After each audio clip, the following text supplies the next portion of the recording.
Let's bring out tonight's Pepsi. There we are.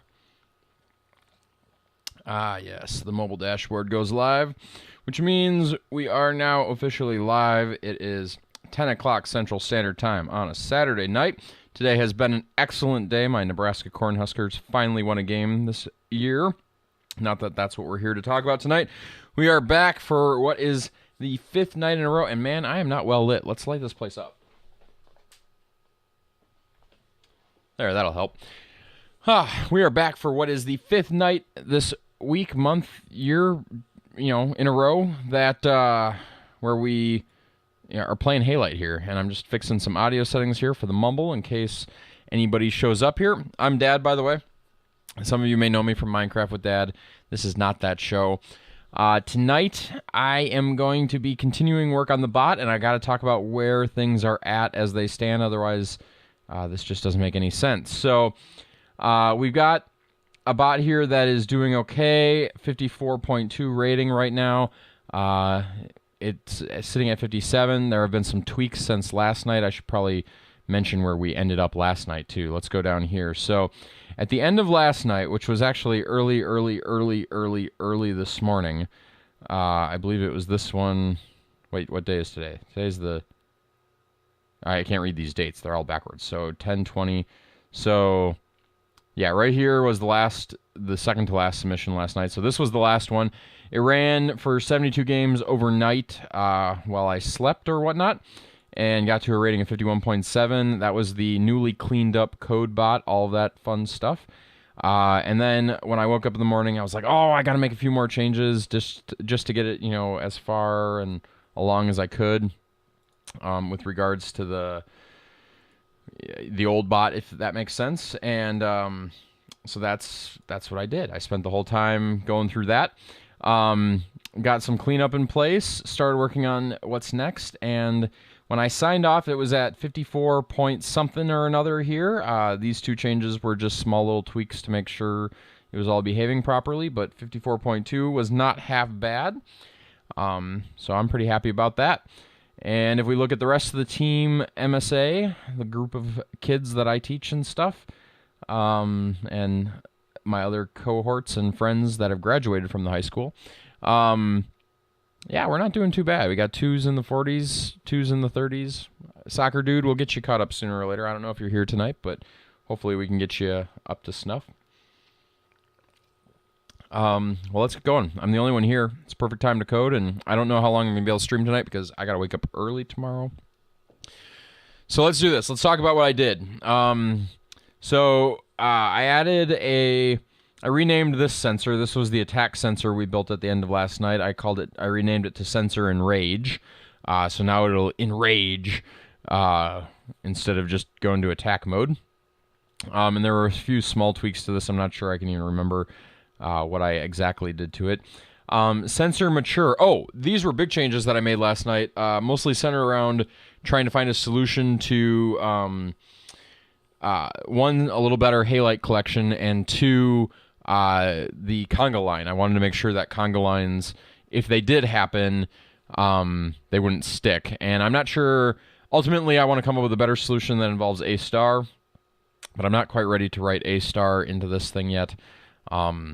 To try to do some better path routing. Like right here, what's going on right here is just bad. I'm glad you'll notice it cleaned itself up here, which is a good thing. And I'll talk through what's going on here. So, sensor mature after what is now 15 turns of random movement. The bot will change into a hunter bot and go for a specific batch of halite that has a larger sum. So, like for example, that one right there is going for something larger.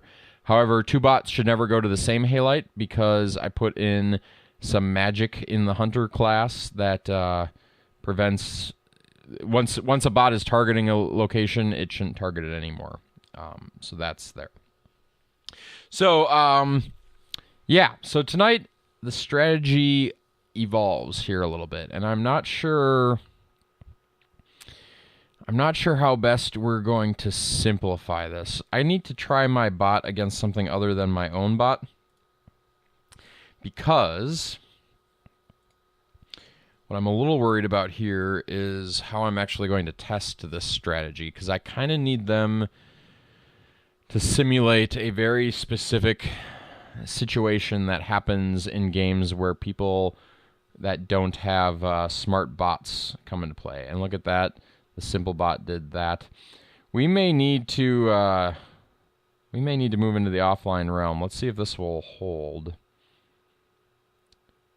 Oh, look at that. They just collide into one another. They really need to make an option here to allow for another bot type other than running it locally. Maybe I just need to run local tonight. Should we try that? Should we try local running? I don't have a good interface for it though. I don't have like if I was going to do that, I should do it before the stream. Okay, here's what we're going to do. We're going to start simple. We are going to build a sensor that at turn 100, no, halfway in the game, is going to build a station. And we had some of that code, a shipyard. It's going to build a shipyard. But it's going to do it in a very specific manner. So what we want to do is this is a sensor, right? We're going to watch for something. So class sensor watch for halftime. I don't know. Sounds like fun. Okay. And if we'll just do this. If turn, where's the turn timer? Game.turn number. If game.turn number equals what is it, max turns? I don't even know where that. You'd think I'd have all this stuff memorized after doing this for night after night after night. There are just so many variables. Turn number 2. It'd be the go home sensor. Watch for sensor I just died. Sensor end game. So this one calculated max turns. There we go. So here we have if game turn number equals math.floor max turns over 2. Okay, so if we're at the halfway point in the game, we are going to change a bot, and we got to figure out which bot we want to change. Where's our enrage bot? Let's see how we did it here. Available ships. Ooh, I like this. So what I did here was I took the ship with the least amount of halite, I think. Hopefully I'm not taking the one that has the most. That would be... I'm not sure I ever tested that. We'll find out. We'll test it now. That'd be funny if this is backwards. Take the ship that has hopefully the least amount of halite, and now I gotta go see if it actually does behave the right way. And we're gonna use that ship. So while that happens to run, oh, and I just realized I forgot every sensor has a watch function. Here we go.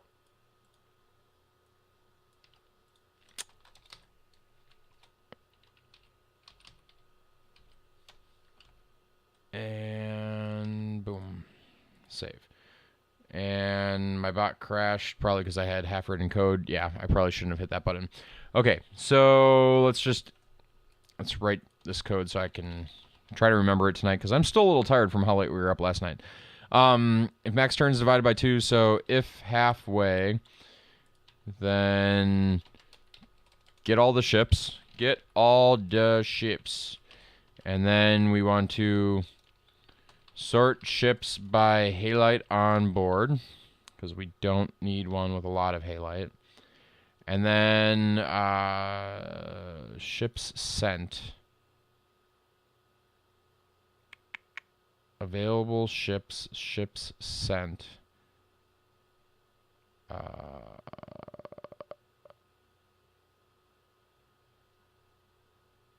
Yeah, let's just go with available ships 0. 0. Although this does pose a problem. If the ship isn't... Is there any ships in other modes they might be going home? It all depends on what they're doing.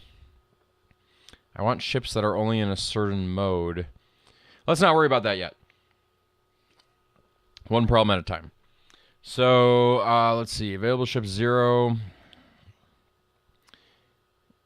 If available ship 0 and... Okay, that's just checking to make sure it exists. Then 0, 0. We don't care about ships sent at this point. So this is saying mark the target destination. Set it to attack. I'm going to set it to builder. That's going to be my new ship class. And it's going to send... It wants to send to game.players.get I shipyard position, except I don't want to send it to any shipyard. I want to send it to the shipyard. I want to send it to the right one. And so what I'm going to do is we're going to pick one, and we're going to do it in a very specific way. So before we even get to this point in the code, I'm going to go for, and I want to iterate over each player. Let's just do it this way. For each player,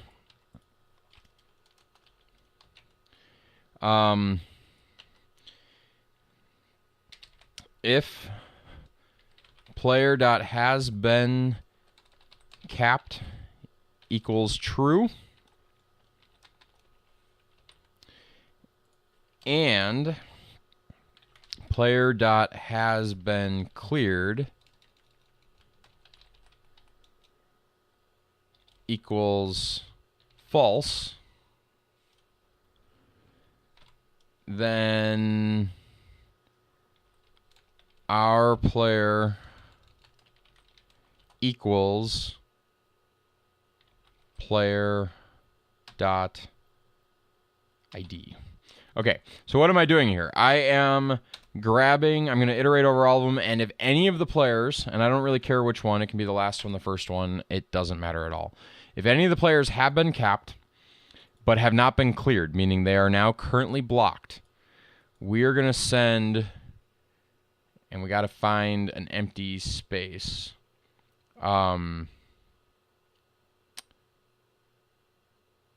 So what we're going to do is if player for each player. Okay. Let's do this. Before we do the loop, our player equals -1. If our player is not equal to -1, then we can do the rest of our little logic here. So we're going to find, let's see, available ships, me.getShips. Yep, we're going to find an available ship, and we're going to switch it to builder state. But instead of the target being the shipyard position, we're going to do our player, and we're going to set this is interesting. I have to create a new position. New target equals position. Let's do, I like diagonals. So game players get our position shipyard.position.x -1, and then we're going to do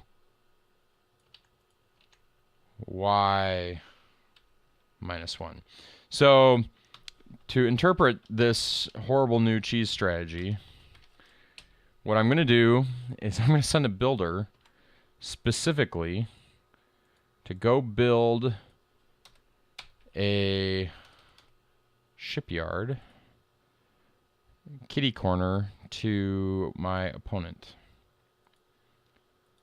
Okay, so we've got that sensor watch for Halite. And we're going to come down here, and I think Hey, it's King Richard. How's it going? Good evening. Good evening. Welcome back to the Halite stream. Yeah, I did a little bit today. Basically, all I came to the conclusion was is that I have to change everything because I think I hit a limit. Yeah? Yeah. Are we talking like a limit of your code, or are we talking like a limit of the design or something? Um, I I put a lot of basically I don't have an overarching AI in place. Everything kind of stems from the ships for the most part, Okay. and I'll fix one problem and it'll develop another behavior, and I can't have them. I basically need to create a temp storage of all the moves and then have an overall AI look at that move list and really determine what's the best way for all the ships to move. So kind of like there's a term for it in the real world. You're looking for a uh, traffic controller, more or less. Yeah. Yep. Yep. And so I did some sketching out of basically what my various objects are and kind of where I want to deviate decision making or scheming. And then the overall mastermind is going to get instructions from them and rely on them to handle their task. But at the end of the day, the overall AI is going to have to come up with the final move list that's submitted each cycle. Interesting. And I think that's the only way that I can that it should be done. Emergent AI, where each little bot does it has each little bot can do stuff, but I think that I get in. Well, the main thing that I need to solve, and I could probably continue using my code, but the problem is that I get random conga lines every once in a while, or they're still getting stuck around spawn, Yep. and I have a lot of stuff in place that handles that. Like I've reduced the number of times that it can happen, but based on how the map is seated in terms of where the halite is, it can definitely cause it to happen more than other times. Yeah. I mean, there's a number of things that particular problem, the conga problem, is one that I do plan on coming back and addressing at a lower level, or I should say at a higher level, like you're saying, trying to do it from an overarching traffic control pattern. And something that crossed my mind today that I hadn't really thought about until until I was sitting there with nothing to do this afternoon. Um, the there are moments where you can effectively treat the turtles all the same. As one giant turtle. Like if you put a 2x2 grid of turtles together, there's no reason you can't have them move in unison. That's why I'm having the pre-move, Yep. because right now all of the moves, even if you're using the dangerous move command and you check is occupied, um, naive navigate. So both of them basically will check whether it's currently occupied, and also will check if it's occupied in the future. Yep. They'll mark it unsafe or whatever. Yeah, so you have to do it yourself, where you generate a future state and you manage that future state, and Yeah. that's the only So way to do it. I was wondering that I didn't get a chance to look at it and try this because this is where my brain went with that. Um, if you try to get them, like if you have four turtles all lined up in a row, Mm-hmm. and you want them all to move in the same direction at the same time, you Mm-hmm. can't do that with naive navigate, correct? No, absolutely not. Like And you can't the do first that one with has to you go. can't do it. Yeah, the first one has to Yeah. go, then the second one has to go, then the third one has to go, then the fourth one has to go. The Right? turns move so fast too that when you watch it on the replay, it looks like they're doing it efficiently, but you're actually missing out On like steps. 4 turns. Yeah. Yeah, you're missing a lot of steps, which is why you'll watch some of the people who are at the top of the leaderboard, and they're able to, one, they get inspired, but they're able to grab so much more Halite than you, just because I guarantee they're doing that already, where they're not missing turns, right? Yeah, they're not. Yeah, I'm with you. I entirely believe that that's going to be like the next step is to get as far away from naive navigate as possible. Is kind of the. And I'm already away from that. Like, I actually am doing my own search, and I've changed it so that it searches and it'll move. It'll move. It'll check to see if it's close, and then it'll check to see if it's occupied. And if it's moving closer and it's not occupied, it'll make the movement.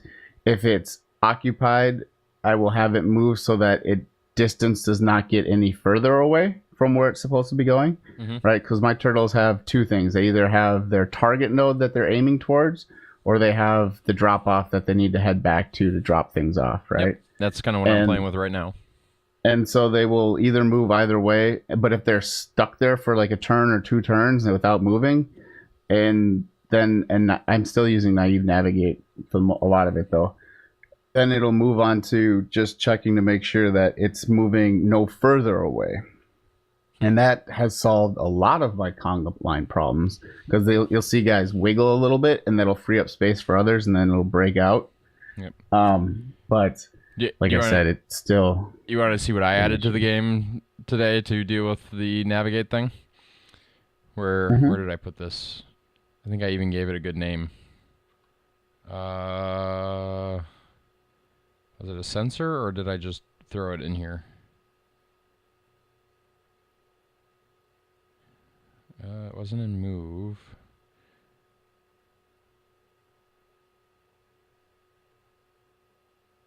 I put a whole little block, and I thought oh, it's right here. What sensor is this? This is the. I saw that one you said. It looked like time on spot 5. Yeah, so I've got a few of them. I added it in like 3 spots, but I think this was the one that. This isn't the one that well, maybe it is. So if it spends more than 7 turns on a spot, it will try to randomly move away from it. If it can't do that, it will then perform unsafe moves if it's within 3 of home. And if it still can't break free after 25, it'll perform unsafe moves just for the hell of it. Yeah, I have some similar strategy, some of that in my code. And so they end up getting suicided in some instances, but it frees up the logjam. In theory, it should suicide close to home, so something could possibly pick it up. Yeah, exactly, and then it gets recovered. So I've lived with it, and I think it did improve the bot a little bit just because it freed up the logjam. But I feel bad when my turtles kill themselves when they needlessly don't need to. I was getting worried that mine killed each other like 10 away from base, and I was like, there's nothing in my code that should allow that to happen. Yeah, when they both go to a square at just the right moment. Yeah, I was like, I had a bug obviously, and I fixed it, but I was like, how did that happen? Did Kevin show you the game where you like intentionally helped me? No. It was let me see if I've got another window open that would have it here. So Kevin sent this to me last night, and I didn't show it on stream because I didn't see the link until this morning. But watch what happens at the end of this game. So you're yellow, okay? I'm green. I'm not chicken. You can call me chicken. Okay. All right, I'm yellow. And I don't know what happened. My bots get stuck. They get conga'd. They do get in a conga line, but where it gets really weird is right like where your end game kicks in. Which I don't know exactly where about it. I don't want to miss it here. But where your end game kicks in, all of a sudden, I'm going to click through one by one here. You'll start seeing your bots are actually moving towards my base. Yeah. And they keep going, and they just keep coming back up all the way north. Yeah. And that code no longer exists. But I thought it was funny. Yeah, no, that code is gone. I was going to say they knew their king was a evil dictator, and they were running away only to find out that I wasn't going to let them live here. No, that was me. That was me doing that's a search, right, where it searches all the positions around it to try to get it to move or whatever. I haven't. I don't know when I updated that code, but I'm surprised those guys did that. I know it's in my current code, but I'm surprised it's in that one. It's How did my 10:30 rank last go night. up? It goes up slowly over time as it gets the queue down. No, my sigma is incredibly small. It's been small for a while, so there must be a lot more bad players with the influx of players. Maybe. I don't know. Have we broke 1,000 yet? We were getting close. Hey, 1,051 people are playing the game now. Keep playing, people. Let us know you're playing. Say hi in chat. I'm just a little intimidated right now because I have to sit down and redo everything. I know that feeling. You're welcome to start from mine if you like the sensor slash Nope. class framework that I've created. Your class framework is weird to me. Why is that? Because it's not how I would picture a class, an object. Okay. Like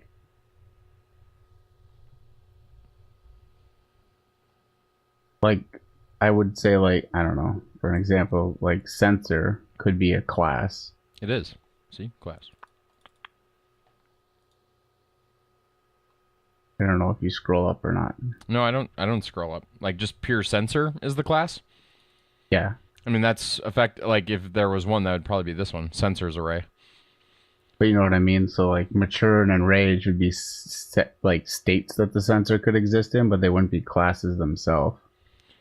Yeah, the problem, and again, it all depends on how you're trying to mix and match, right? Like, so what I wanted, and this is, trying to simplify the code, what I wanted was, a simple sensor I could put here, a simple sensor I could put here, and then my turtle class, like, that's all I wanted was, like, initially I thought that through, but what I quickly realized is I wasn't going to write a single turtle that had a whole bunch of functions that all technically replace one another and operated the same way, and I needed them to all pull data and push data in kind of the same way. So that's where I have these specific classes for moves, and I have specific classes for sensors, and that way I can do whatever I want within that without having to modify like how my turtle actually behaves. The stuff that's globally happening in the turtle is something that affects all of my movement functions. So I don't have a lot of code duplication going on. I don't have a lot of running code. I just have to go find the specific movement type I'm looking at and deal with it. Mm-hmm. But I don't know. Works for me in terms of breaking it apart. Maybe may not be the right way, but it's getting the job done. It's definitely easier to I find would my just way say, looking at the files that they made for this game Mm-hmm. is how I would expect classes to be designed in JavaScript. And that's not the same methodology as you. That's all. I would argue it's the exact same methodology. I mean, I'm just looking through what they have here. Like, are you talking about their specific, like, sample bot? Because their sample bot doesn't have any class breakdown, really. Like, what code are you referring to? Like, the game itself? Yeah. GameMap.js. Yeah. Index networking. Yeah, I mean, so game map and actually the closest parallel to what I'm talking about here, game map is made up of a bunch of game cells. Game cells is a whole nother class in and of itself, or map cells, I should say. Yes. That's no different than my turtle is the parent class. So my example, you do however you want. Yeah, I'm just saying. So sensor mature and sensor enrage, which we're looking at right now, intake the same 4 parameters. Yep. And both have the call watch. Correct. So to me, that's what I'm saying. That's the duplication, right? That's where if you were really trying to pare down how often you have to define things and define methods, that to me is those. You should only have one of those somehow. Again, I've never taken a programming class, but what I've seen when it comes to object programming or whatever object-oriented programming is, like you change those. No, so you're not wrong, but the reason that this if it makes it easier for you, then it's fine. No, that's not what it is. I'm trying to simulate something that you do in other languages that JavaScript has, but not in the way that I need it. So, are you familiar with the term a virtual class? Or I think that's what it is. Virtual. I'm going to Google it real quick just to make sure I'm not using the wrong term. Virtual class, not classroom. C#.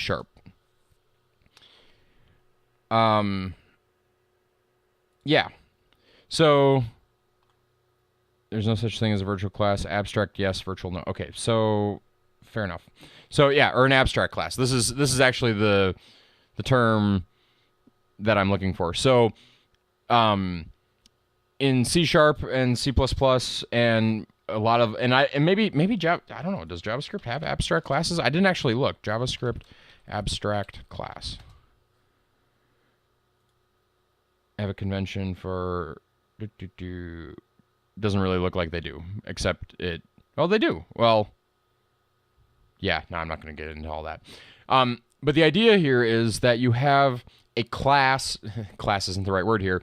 A type of object that keeps reoccurring, that has things in common, and that maybe behaves a certain way, but that there's going to be all this variance. And so what you do is you create, like in this case, they're using animal, which is a pretty good example. They create an abstract class called animal, and what they say here is all animals have a function called speak that we don't know how to define it for every type of animal, but it needs to be defined. For this to be an animal, it has to have the function speak because something we're going to do later depends on it. And then we've got this virtual void, which this is saying that you've got all animals have a function called walk, and it's already populated here. It's already there with a default walk. And then same with write output, all of them have that. And this one is not meant to be replaced, is probably the best way to say it. So you'll see there's no virtual here and no abstract. So this one's going to be there, and it's going to be guaranteed to be there in anything that's an animal. So then you get down here and you get public class dog animal. And so it has to, because this is abstract, it has to, by definition, define speak. If it does not define speak, these classes are not valid. And what that allows the compiler will throw an error. The compiler will throw an error, and if you try to do something, you can get that same behavior in JavaScript. I'm sure you can. It's just it's not as built in, if that makes sense. That is. In what sense? Are you talking like there's no? You just override. Yeah. No. No. Okay. So yes, you can get the overrides. It's just inheritance. Yes, because yes. So if you extend something in JavaScript, you're automatically allowed to override it, which you're not necessarily allowed to do in other languages. That's part of where this comes from. And ECMA 6 has this super, which actually the backend code calls it in a few things. Yep. And in fact, if you're extending a class in ECMA, you have to use super in the constructor or it'll be invalid. But that's a whole nother conversation.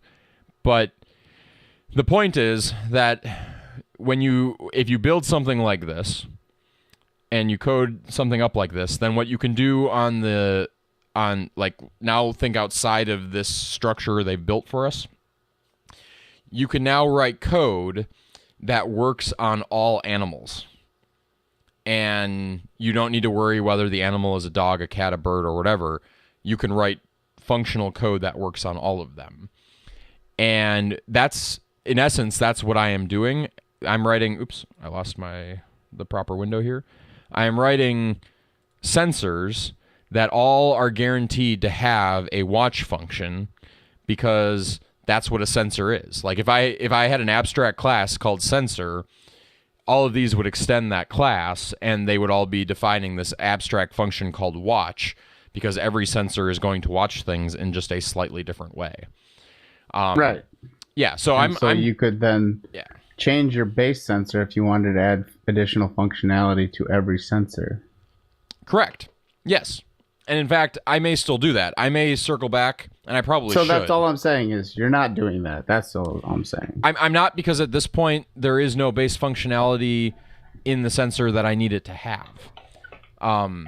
The thing that defines a sensor for me is the fact that it has a watch function. That is what a sensor is at this point for me. Same with a move. I'm making moves, and sensors are about as basic as they can get. I'm not making them any more complicated than that at this point. Now, at some point down the road, I could certainly extend sensor and do something with it, but at this point, I haven't needed a function other than watch, and so I just needed a way to group watch. I'm just wondering what does class get you though? Because you can just make it an object, right? What does class get me in general, though? In JavaScript. I mean, it could be. I would say the thing that it gets me more than anything is the ability to keep the code isolated to it and keep thinking about it in terms of an object. Gives me for lack of a better word, a scope to stay within. Like, I know I don't need to worry about looking at any of my other sensors when things go wrong. I don't have to worry about it getting spick hit. No, I'm just trying to figure out, like, is the only thing class does is it gives you a constructor? That's, I guess. Because, I mean, and so how you used to do classes in JavaScript before, right, is just an object, right? Yeah, I mean, and classes are objects by definition. Yeah, so I was just wondering what the word class gets you in JavaScript. It's just shorthand for all the prototyping. Yeah. I mean, that's really all it is. In fact, you can, if you go look at what ECMA 6 is actually doing, it's just mapping. Classes are special functions. There we go. Yeah. I mean, they're just it's if you go look up what ECMA 6 is actually doing, it is basically just a mapping of functions to old ECMA 5 prototyping commands. But classes are not hoisted where functions are. Yes, that sounds right. It is right. And it gives you some other shorthand. You could define it scoped. So, I don't know. It makes my life easier. I'm not saying it's right or wrong, but it is definitely making my life easier. No. I like I said, I don't know a whole lot in terms of structure for coding, so I try to observe and. Well, again, I'm not 100% certain this is right either, like the best way to implement it, especially from a machine learning standpoint or anything.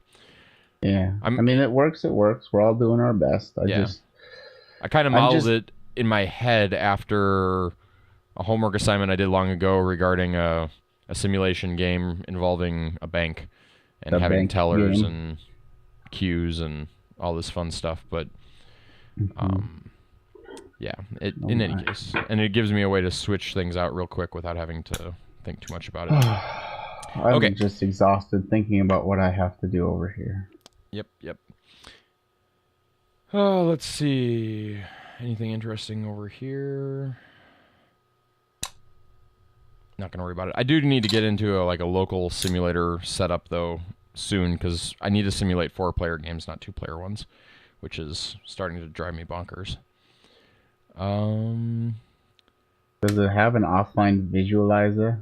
There are offline visualizers out there. I don't know how easy it is to move between them. There's one in particular that I guess a lot of people are using. I'm blanking on its name, though. It's easy to find on the forums, though. It's at the top. Okay. So I wrote a watch for halftime function here. I set a target, and I set a state builder. I now need a builder turtle. That was going to be the next thing. So builder. Only 600 lines of code, Richard. You can collapse it. Builder. I have so many state variables that I declare at the beginning of the thing. I don't know if they're helpful. I'll show you one example where it did come in handy for me. I needed a slight variation on my turtle attack. Yeah. from my turtle go-to point and stop, because I forget what the exact reason was, but it allowed me to very quickly duplicate the go-to point and stop, so my turtle attack is literally just 4 lines of code as opposed to doubling this up. So that was one of the advantages. Being able to extend one of my moves. Okay. So turtle builder needs to have a step and a constructor. Don't really care about the end state at this point. So that's fine. So turtle builder is going to go to a point. Oh, I just copied the right code. That was kind of nice. It's going to move to its destination. Amazing how difficult it is to program while someone else is talking. Yeah. So hard. I don't disagree. I was part of the problem last night. I can be quiet for a minute. I can just... No, you're streaming. You can't be quiet. I can be. The people in chat are quiet. I feel like I should go start up my music and get going. Well, I'm probably only going to be here 20 to 50 more minutes, probably. I have to wake up at like 6:30 tomorrow, so... Doing sound? Yep. Just... Keeps getting earlier and earlier, which is not cool with me. Do you still have a, do you still loop through ship of me.get ships, or are you beyond that? Do I still loop through me.get ships? Yes, I do. Multiple places. But the primary loop is still that. I think my next step is to move away from that. Interesting. I mean, you're going to have to call me.get ships, I'm assuming, but...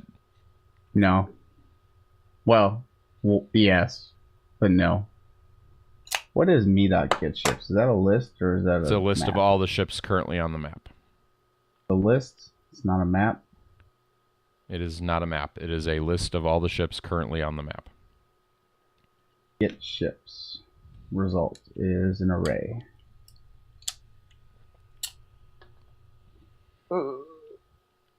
This.ships.values.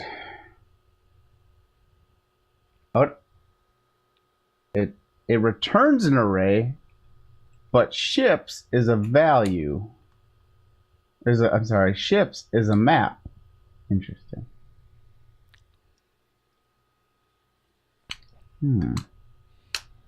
So here's a question, Mr. Already creating his own classes. If you do ._ships, can I still access that by going ._ships? Like JavaScript doesn't protect that, because I know that that's supposed to be like a private variable or a private variable, private property. There we go. Yo. Hey, Kevin. Do you know? Or is that just them writing it that way so that they are aware that it is private? Oh, your bot crashed. Oh no. Me? Yeah, you. Yeah, I hit run with like half the code written. I'll Google. No, I think it is. I think in modern versions of JavaScript it'll treat it as private, but I'm not 100% certain. Douglas Crockford. I haven't seen that name in a while. What private? If you put an underscore in front of a function, does it stay private? Ooh. I thought underscores didn't matter. You might be right. JavaScript is one of these languages where they try to behave like other languages because people are like, I miss this stuff.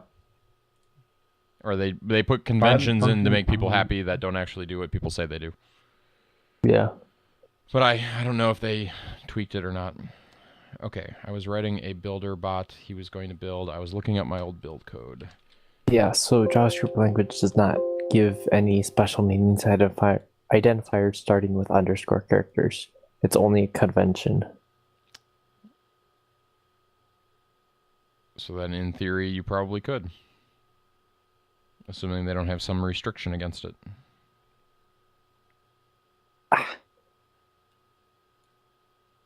Proper.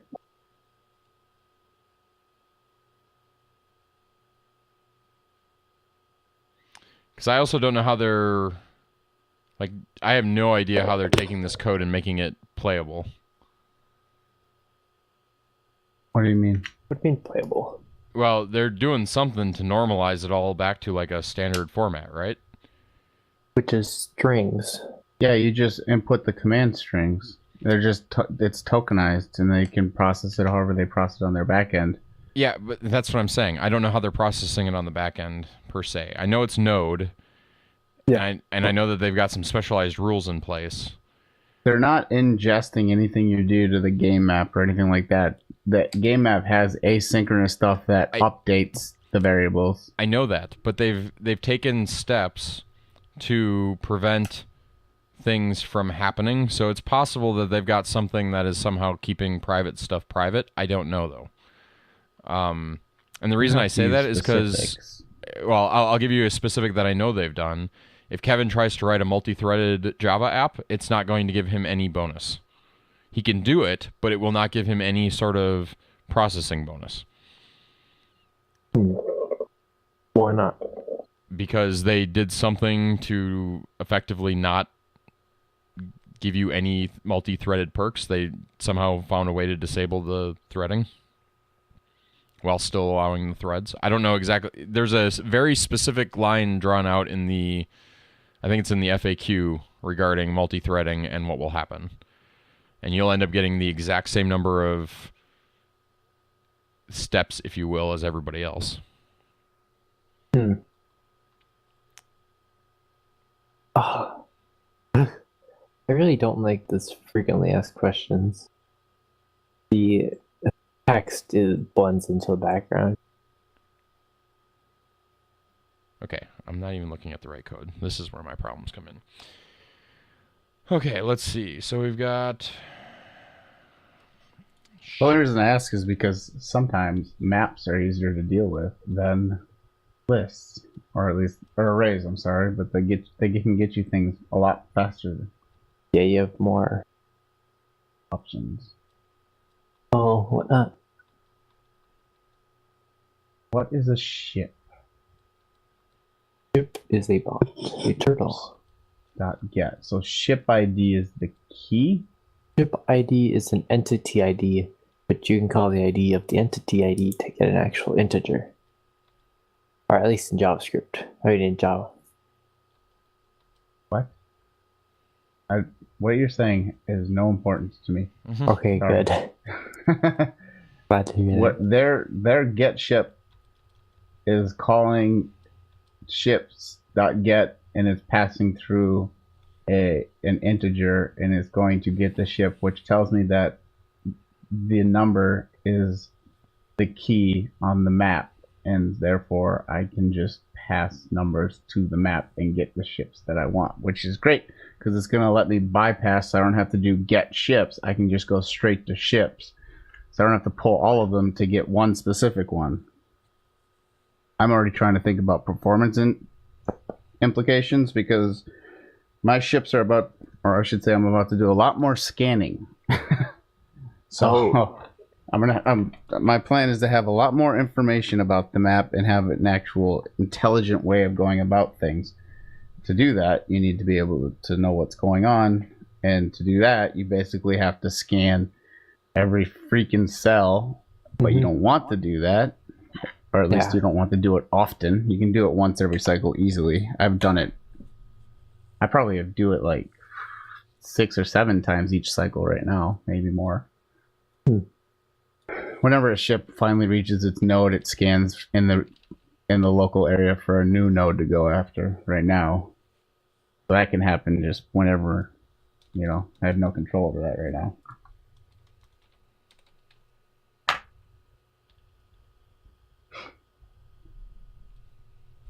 So yeah. Drop-offs.values. Looping through. I'm doing stupid stuff. Because The thing is, Kevin, I think my code hit a wall, and I think I need to. I mean, I could probably. The problem is, any improvement I make right now is hindered by some fundamental flaws in how I go about doing those things. Therefore, probably have to change the fundamentals.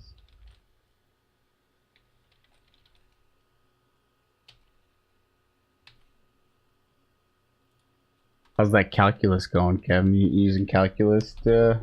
Not yet, but I do want to implement it. I don't even know how you're going to use the calculus. Well, so you have to figure out with a bunch of things. Everyone's dy dx. Sorry, I'm being annoying. Huh? So not really. You have to. Doesn't matter just, but you have to figure out if it's worth it to move on to the next cell or to keep harvesting on the current cell, and that's not calculus, but you still need to do math to figure out if 0.25% of the first tile or 0.25 of the second tile minus 0.1 times. Mm-hmm. Yeah. And then if you're inspired, go on. Got more math. If you get inspired by the other tile, then you have to.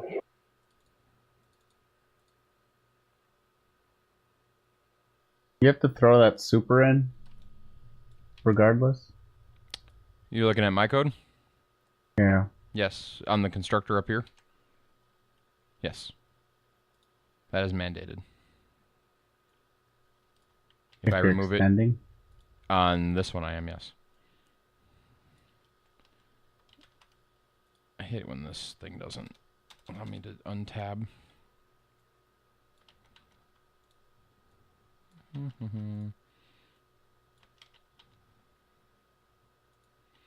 Okay, if halite amount is greater than 4,000, that means we have enough.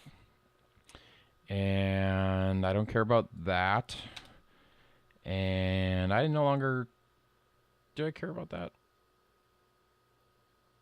Oh, so it's just a way for them to... Because you used to be able to do this stuff before. You still could, probably. There's no reason you can't. Because you basically just say, like, the dog... You'd say... You could make it so that dog is like animal. And then you would just say dog or dog.speak, replace it, animal is equal to animal.speak or whatever. Like you can override the methods in the proper overloading or whatever. Yep. Well, not overloading, but yes, keep going. Is that not overloading? Overloading is like when you have the same name for a function. No, that's polymorphism. That's overloading, right? That's where you basically create a function that is called upon in the base versus the same name function in the... Yeah, I was sorry. I was confusing it with polymorphism in my head where you can have two functions with the same name with different parameters and they do different things. Oh, yeah. Holy crap, who wants that? A lot of languages have it. In fact, I think JavaScript, well, your triple dot notation effectively does it. It doesn't call different things, though. No, but it just is able to handle an infinite number of parameters. Yeah, that has another name. It's still part of polymorphism, but they give it another word in front of it, and I forget what it is. But the idea where you would pass in different parameters and you would get different functions based on which parameters you pass in? Well, it would be more of like there's a bunch of functions that all loop. They all like sort of go to one main function. Just if you don't have a variable that you want to put in there, it'll just put like null in there for the other function. Yeah, I'll spitball this here really quick, Richard. And this is a bad example because nobody would do this. num1, num2 might be one function, and then you'd end up with add num1, num2, num3. And in PHP, you'd do something like this. You'd say add num1, num2, num3 equals 0. which is saying that num3 is just going to default to 0 if it's not specified. But in C, you would do something like, or C++. C had polymorphism too, I think, but you would do something like this, where you'd have to define them separately. There was no idea of a default value for something. It either had to be specified or not specified. Okay. So you're saying, okay. Yeah, there are some... It wouldn't call different functions. No, it does. Like you could literally make them do completely separate things, but that would be for most people, that'd be really, really annoying. As part of polymorphism, or in the languages that don't have polymorphism? In the languages that have polymorphism, you can make them do you could have them do completely different things. You could do like num1, comma num2, and then have that defined as num1 plus num2, and then you could literally write add. Does JavaScript have polymorphism? I don't know. All I'm saying is, like, what you're telling me is that what defines the actual function itself is the function and the parameters. Yes. Yeah. Every language should be able to have polymorphism. That sounds terrible. Why? Why? Yes. Because you should just have one function, and then you should be able to handle that parameters and the function, and it all is defined in one function.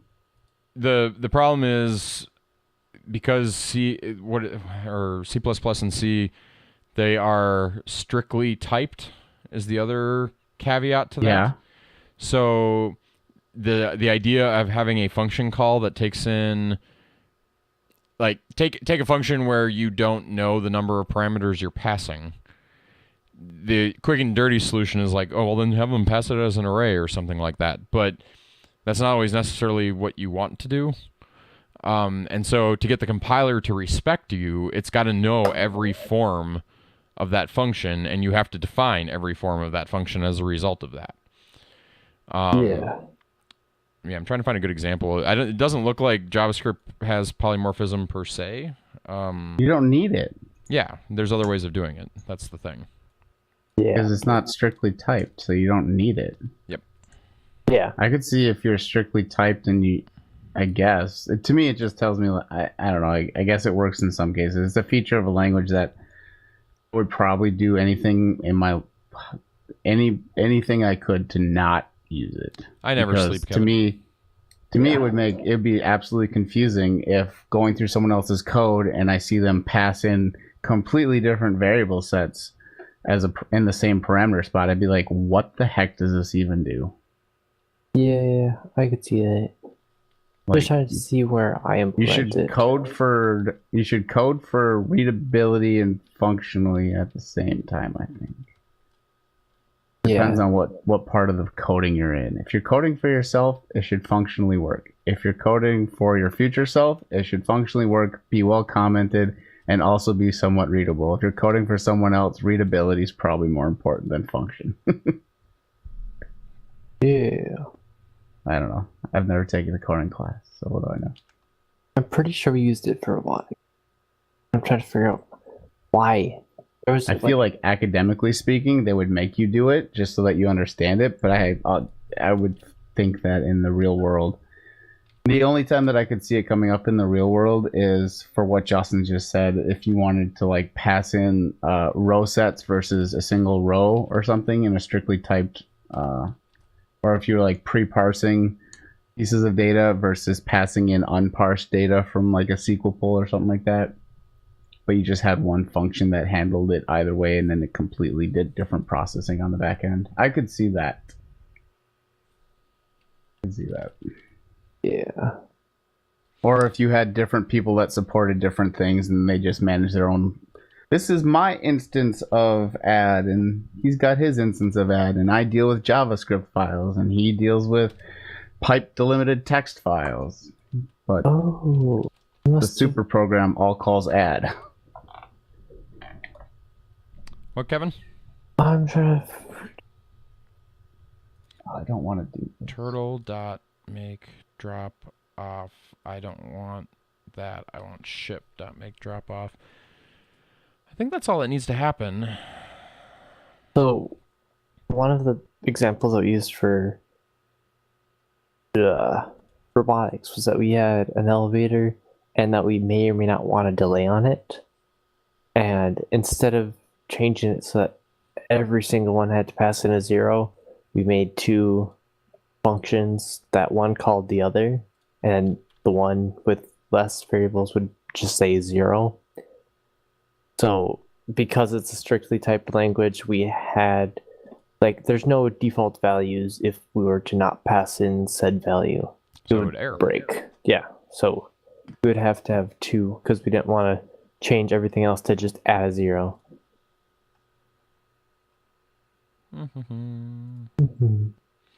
Leaderboards. Where people are at. I didn't really quite follow that. There was no way for you to sanitize that before it went in, where you were calling it. It would have been excessive data through functions that we really didn't need.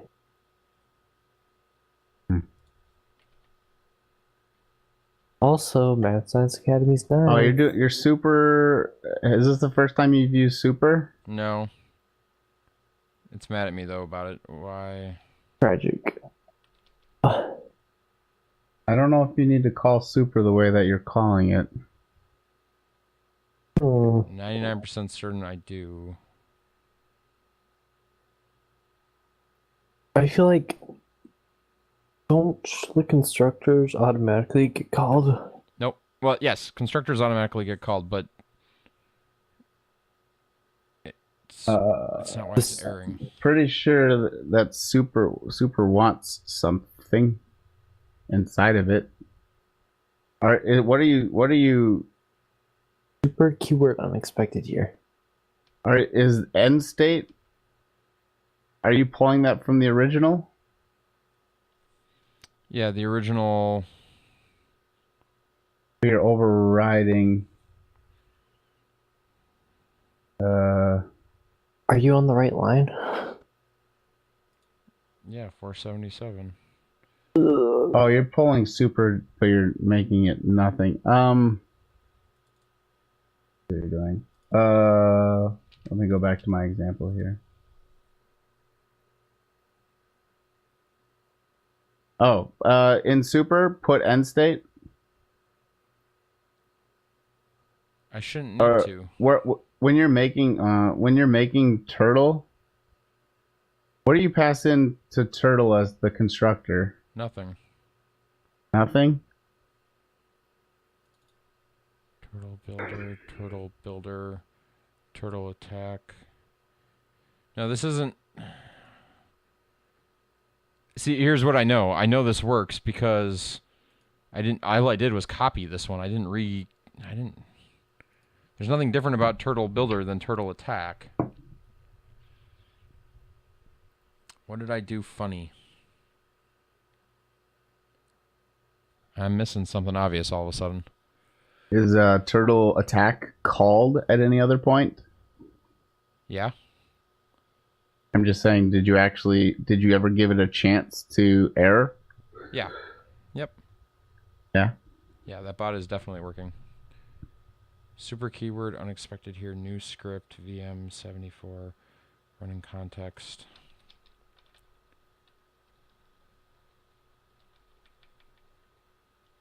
It works for them, not. Well, here, let's just have some fun.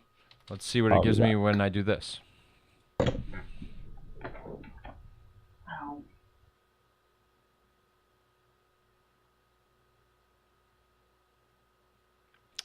Do.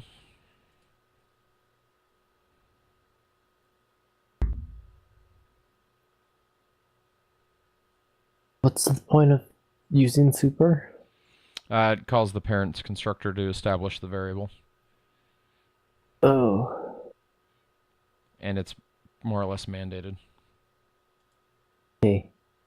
That's really thinking.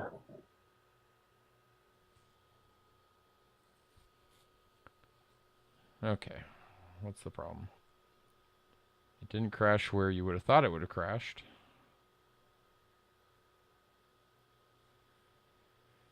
Oh, this is a different problem. Position new at watch 98.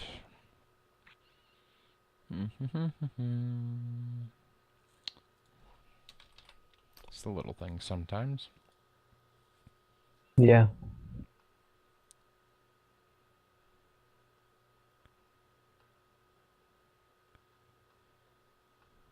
See, now what bothers me here. Is that it works? Yeah, I'm not sure it ever gets to that code, though, but that's neither here nor there. But I'm going to try this. I'm going to comment this one out now.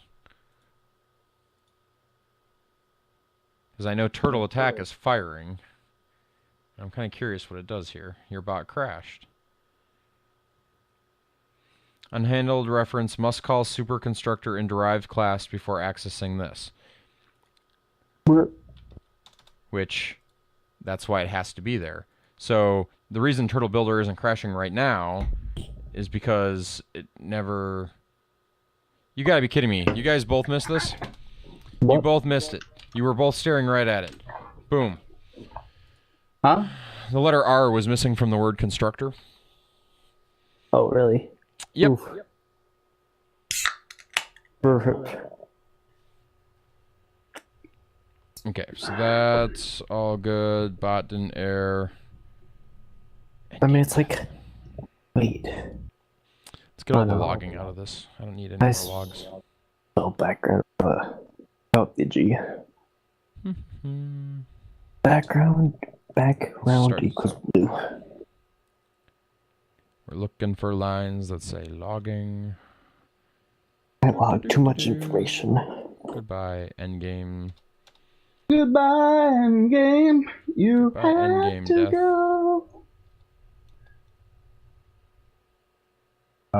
Clone. Hmm?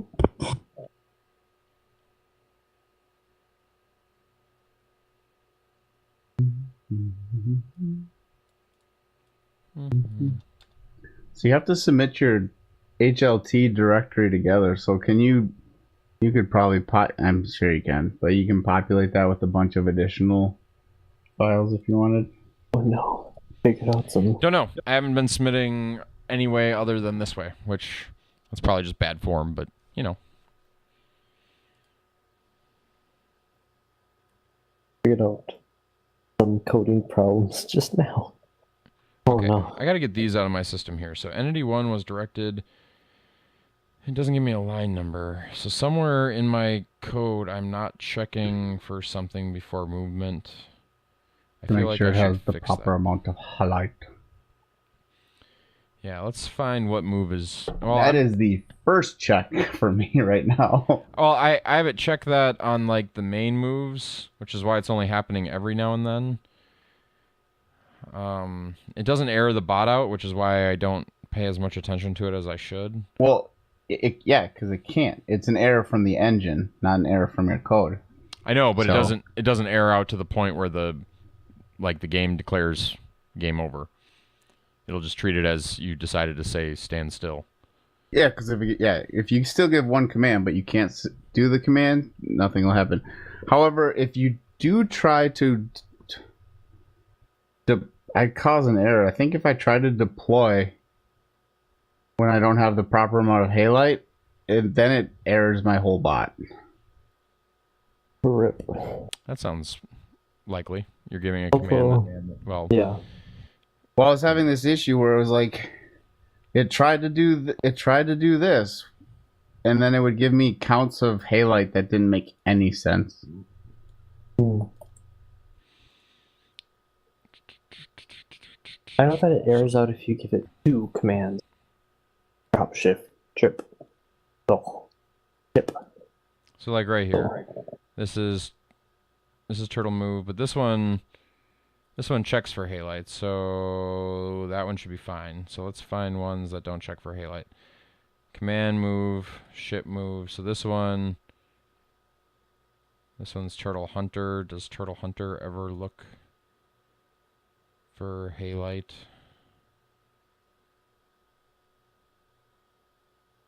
Only move if there Oh, man. is less halite than we care about. Halite greater than game map. As Kevin was saying, if you're trying to be efficient in terms of moving around the map and optimizing that problem, that's a recursion issue, like that guy was talking about last night. Yeah. You have to recursively go through, like... Oh, yeah, it's already there. Like, the scenarios really explode. Oh, yeah. You have to go through I mean, 5 options? even if you forget looking at the entire map as a big picture, think about it just in terms of your own, like taking one turtle and branching out and trying to figure out, do I move, harvest, move, harvest, and then go home, and then you have to run through those scenarios. Even thinking about a path route, like let's say you want to look at what the total value is of a path of 5. I mean, there is... That's not that hard, though. You say that, except think about all the different variations of a path of 5 a single turtle has at any given moment. Plus whether they should get halite or not. Yeah, the stop question. Yep. The stop is what complicates it. If you're just moving over, it's just moving over a node, a graph with values between the movements. But it's still 1, 2, 3, you 4, just, 5. The heuristic is just checking for the cost to move, right? 6, 7, 8. Yeah, I mean, it's basic A-star pathfinding, right? More or less. But yes, if you start adding in the fact that it can stop, harvest, and make that path cheaper in the future, So it's literally 5 to however far you want to go. Like, however many moves you want to go out. So you have 5 options, and then if you keep stemming that, it's 5 to, let's say you want to just move 5 tiles, it'd be 5 to the 5, although that doesn't count halite. Well, it also doesn't factor an important thing in, which is that you have limited turns, right? So it may cost more to move that way, but because it's less turns, you know, like you could have a route, you could have a node that's, we'll say, like just 2 away. So there's a really expensive node between you and the one you're trying to get. We'll just pretend, okay? So yeah, you could maybe pathfind way around it in a very cheap path, but it takes like 10 turns to get there or something. Yeah. When it's better off for you to go to the expensive node, eat the high cost, but actually you're going to harvest there and then get to the node that you want to get to, because it only takes 3 turns to do that. Yes, that's where, well... That is where the problem becomes a lot more complicated if you're trying to make it efficiently. Right now, everything I do is stupid. My guys are very stupid. I agree. They just eat everything, and they eat the biggest thing close to them for the most part. Yeah, my bot is dumb right now. But the thing is theoretically, since you have those 5 options, and you want to say span it over 10 turns, it'd be a measly shoot. 5 to the 10. So 5 to the 10. It's like how your bots are kissing each other. That's high number. Are you trying to run 4 of them? I am again, yeah. Except are you able to get it to work? I got it to work last night, and now it's not working again. Isn't it like -S? Why did it pull up that page? S. We can do S, sure. That's what you said last time. I know that might be what I said, but I don't think that's the reason it's not going. Okay, let's do it from a command line. And this happens to be the right folder. Nice. I'm just going to Control-C it, terminate job, yep. And it only called twice. Wait, there were 4 people. Go up. That was the earlier game. Oh, really? I think it's lying to me about what's actually in this file. Node, 1, 2, 3, File, save. Am I in the same folder? AMD 64. How do you get the command window to stay open? Run it manually? Yeah. CMD. There's also a setting in the shortcuts if you want to go that route, but it's kind of a pain in the rear. Yeah. You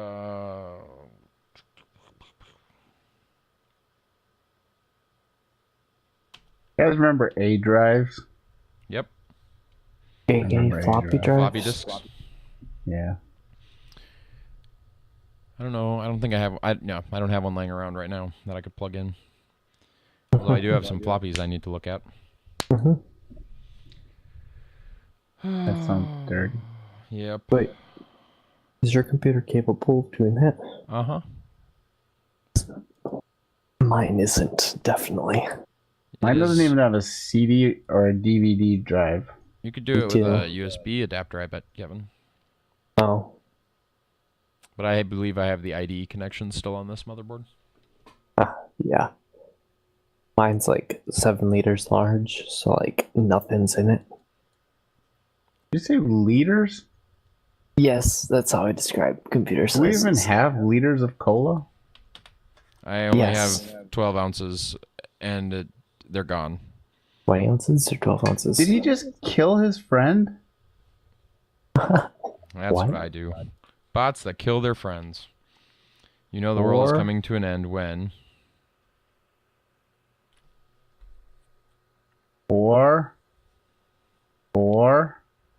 See, I think it did what it did last night for some reason. No, he did not kill his friend. Yeah, it did add a He's line been break. absolved of the crime. There. Now it's going to work. Do. What is your major malfunction, bot 17? Malfunction? No malfunction. 17 is not moving and is on a dead node. Number 5 is alive. You should watch that while playing. Sweet. Okay, so now all these bots are the other bot. I didn't want that. Oh. This is just not going to end well.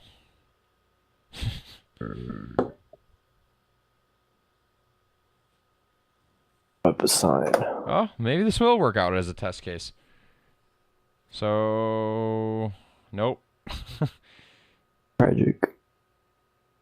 Tragic is right. I need the default bot. Suppose I could just wipe out all the code and get a new bot. That'll work. Yes. Delete bot and reset language. I just downloaded, so I have a copy. Delete. JavaScript. Why are you deleting? I needed a copy of this version of the bot. Of course. The base version? Base bot. Yep. It is not a smart bot. No, but that's why I need it. It'll make my life easier. It's bad.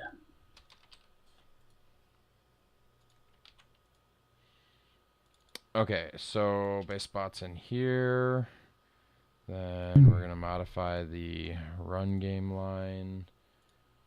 We're going to put base bot there and base bot there. We're going to hit save. And before we accidentally lose our code, this is the right code, right? Sensor, right? Yep. We're going to delete all of this and we're going to hit save just to make sure that doesn't get lost. Okay. We're going to go to the green box. We're going to run it. Look at all those errors that need to be fixed. Crap. Okay, then we go to the watch page.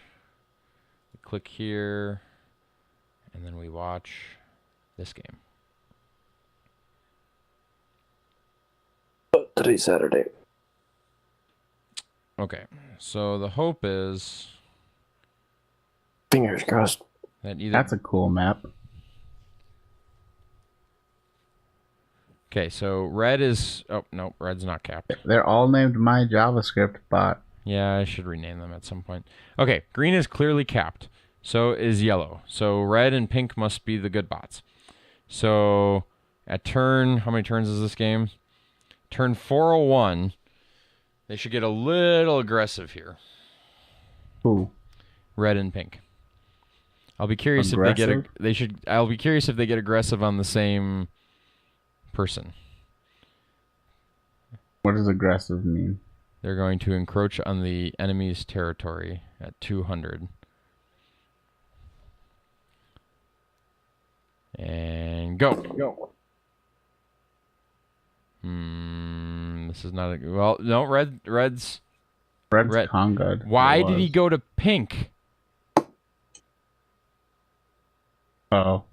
Wait, pink went to pink. But That's even weirder. they both aired out and freed up green and yellow to continue. Yeah, which was funny because they cleared up their. Pink created a deploy at Pink's base, by the way. I know, which is not Like the place probably it was the supposed worst to. spot it could be. Yeah. Red was supposed to place. Red was going there to place. That's why this red one went down. He went there to place. Both red and pink went there. So something is clearly wrong. Oh, Justin. So I don't know why Pink aired out, but the red probably tried to place there, and there was already something there, and you probably don't have an exception for that. So it was undefined or some issue. Yeah, and they don't give you the error file. Oh, I can just look at the error. I've got it on my computer. One of the advantages to running locally, you can see this stuff easily. So the error log, it's probably this bot. Error communication. Error was. Oh nope, that one was the one that was fine.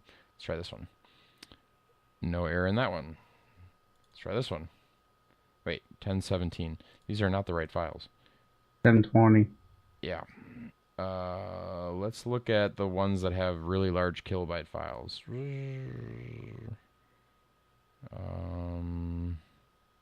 Let's look at the ones that aren't as large because they didn't have all the move errors.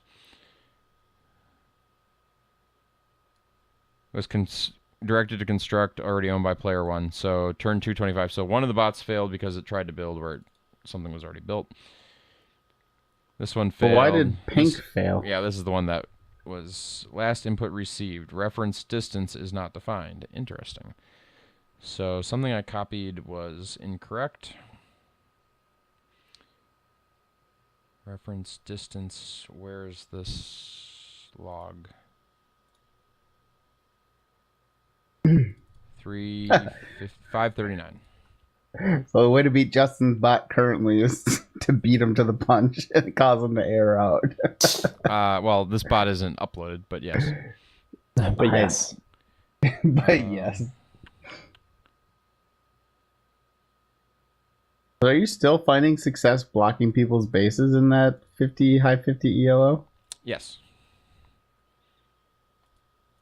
That's For fun. different reasons, though. At What do you times. mean? Well, so in a 4-player game, I'm lucky if one gets blocked fully. Which, at that point, in a 4-player game, if that's how that plays out, and that's how it gets left, I'm pretty much doomed, because I've now helped the other 2 players in immeasurable ways. Especially if it's the bot that's kitty corner to me. Just because your harvest logic isn't as good as people? So you basically gave them more to harvest? Yes, and even if it was, like, I'm kind of curious. I should try running it without the attack just to see where I end up, because I'm not 100% certain that my harvest logic is all that bad. Sure. Compared to some of these people. With the upgrades I made today, it's not going to be the 80 level harvest logic. I'm not there, but I think I could probably push it to 60 at this point with what I've got going on. 60K? No, rating. Oh. Possibly. But I don't know. I like this attack strategy because it's going to open the doors to some other things that I can't do otherwise. So there are some other interesting side effects, though, that come into play. Even if they are prepared to destroy my ship, if I can get there without bringing a whole ton of Halite with me, which is part of it, There is something to eliminating a player's ships sometimes. Not always. It all depends on what Yeah, but their that's shipbuilding strategy. zero sum. Oh, I see what you're saying. If their strategy doesn't take it into account. Exactly. Yeah. If depending on what they're using as their baseline for building ships, it can cause some interesting things to happen. I don't even know what is a better way to figure that out. Mine's still incredibly rudimentary. That's the thing that I think I need calculus for, honestly. Yeah, but that gets effed up as soon as you create a drop off somewhere. It becomes so much harder. I'm not interested in drop offs per se. I'm simply interested in rate of change. Rate of change of what? Everybody's lines. And what's going on. Oh. Yeah. Everyone's Halite? Yeah. Because I don't care if they have 20 bots if they're doing shit with it. So, well, I mean, I can see why you could use that as something, but if you wanted to, I feel like that's a solution that you come up with a solution that you optimize basically on your own, right? And then you can put in those other safeguards relative to what your opponent's doing, because the solution, right, is it costs 1,000. There is X number of halite within range. It takes me so many turns to get there, to mine it, return it. Depending on where the drop-offs are, that changes that math a little bit. Basically, you try to see if creating the ship based on the number of turns left, the ship can return more than the 1,000 you spent on it, right? That to me is the basic math. And you have to completely ignore the fact that you having another ship out there is another likelihood that you allow for the enemy team to be inspired. Because if you only have one ship, they can never be inspired. If you have two ships and they're never within range 8 of each other, the enemy team can never be inspired. Yes. Yes. So, but that's my point though. Like, that's how I would optimize whether or not I build a ship, whether or not it can return itself within that time. And then the other problem is, are you helping the opponent? But I don't think you can even think about that. I was trying to figure out, and now that you've said that, my brain is all over the place. I get nothing done. Do you want me to mess it up more? Go for it. I So, like a challenge. In the Discord chat, we were chatting, and we basically, you were talking about PvP last time, and how if you just create a Dropbox and you drop off near the opponent's base, and then you just kept on inspiring the crap out of it. But we got to the topic of seeing if we could get int 64 amount of halite in a drop off, which isn't possible because of the amount of turns that we have. But it is possible if we didn't have that many turns. If we had more turns. But you wanted to see if you could cause an overflow? yeah. I was just saying, crash the system. Yeah, we wanted to crash it. But then we moved from that towards if a spot has at least 11,010 halite in it, a bot cannot physically get out of that spot. It is a black hole. That is correct. Because you'd have to crash a lot of ships into there. No, there's no way out because it can't. No, I know, but you'd have to crash a lot of ships in there. Yeah. Hey, it did it. Or one of them did. What? Oh yeah, it's set up a drop off Red. at green. It did. Not a very useful one though. No. Not yet.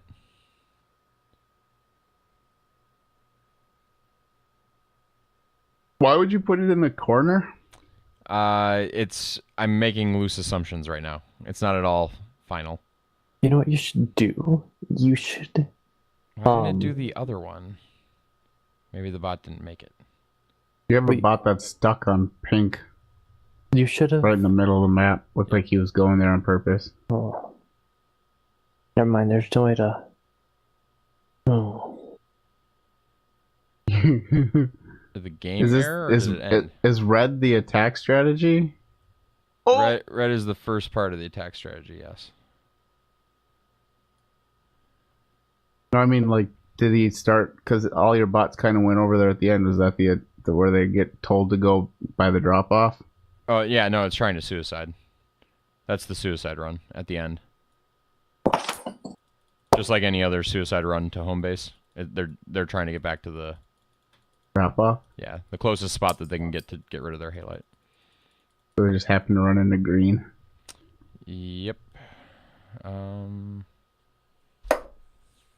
I haven't started the attack on green yet. That's the next thing. Oh, I'm just saying it looked like there was an attack on green, but they must have just been close enough to the drop off that they switched. Yep. But Kevin, Mm-hmm. What? if we What? so what does that take? That takes 11 ships. Well, so the thing is hopefully, if you go to the other person's base, they're bringing back ships with Halite. So you crash into there, and then another bot's gonna be like, "Hey, I can pick up this resource," and then they go over it, and then you're like, "You're wrong," and then you hit it with another ship, and you basically do that till the Halite spot gets 44 to block their whole base. so technically 5 of their ships, 5 of your ship. And if you bring 2 of Six. your ships over, you're inspiring them, thus they're picking up more, and then when you crash Okay. into it, it drops more. Okay. Assuming they're picking it up. Well, they probably will be, given that it's a very Yeah, I'm not. highlight friendly spot. Do you even necessarily need to surround their ship? Well, yeah, you do. Well, You do if need you- to surround if you're trying to block them. Because assuming that, well, if they don't have multi-targeting, depending on how they're handling their targeting. Well, you can mess up just the fact of like getting the ships. Like, So I You don't can just- think you're right. what do you mean? I would have to test, but I think you can continue to harvest a node. Nope, you can't. You can't harvest. Are you sure? You can't Yes. receive any more than 1,000. You cannot. My bot broke because it would keep on going, and then since it couldn't harvest because it was at 1,000 cargo, it couldn't move. Because What? basically it couldn't harvest. It wanted to harvest, but it can't because it had 1,000 halite. Yeah, but if you get a still, I would want to see that because I don't know if I suppose I could set it so bots won't leave unless they have 1,000, and then see if they just get stuck. Well, you need to crash them. No, I don't need to crash them. The only thing I have to test is whether or not they will, if they harvest while they have 1,000, if the amount of halite in the C tile goes down. I don't know if I have any replays. I got rid of most of them because Well, here's what I'm wondering though, Kevin. Even if you let's say you did that. Let's forget the idea just for a moment of blocking all 4 cardinal directions around a base. Mhm. Just think about the sheer number of bots that wouldn't be able to handle that node being on the map and never being even a single person trapped in that node would be a problem for some and bots. people would try to be like, well, what if we try to harvest from there? Thus, you're still causing complications. If it's just 2 of them near the base, you're Yeah. causing complications because there's an in and an out. You can't. Yeah. Oh, Kevin, you got me wanting to build that now. You I have to will be able to test to time see it if- though. I would send you a replay, except I deleted all of them. You created one? Well, no. I just a replay of my bot not being able to move No. because It got to 11,000. No. Because it had 1,000 cargo and it wanted to harvest, but it couldn't. No, that's just bad coding. Well, it's just proving the point of Yeah, it can't go over 1,000. it can't go over 1,000 and it does not go down if you try to harvest. I can confirm that is happening. All right, cool. So you just need 10,001? No, because if it's an empty ship, then it can take 1,000 Okay. Yep. and still get out. Yep. And it rounds by 10%, so you need 11, 11, 0, 10. 11,010. So it harvests 1,000, but then it needs 1,001 to leave. It is kind of nice that I can just easily change 3 of my my seeding metrics or seeding constants, and I could test that theory in like about 10 seconds. Dang.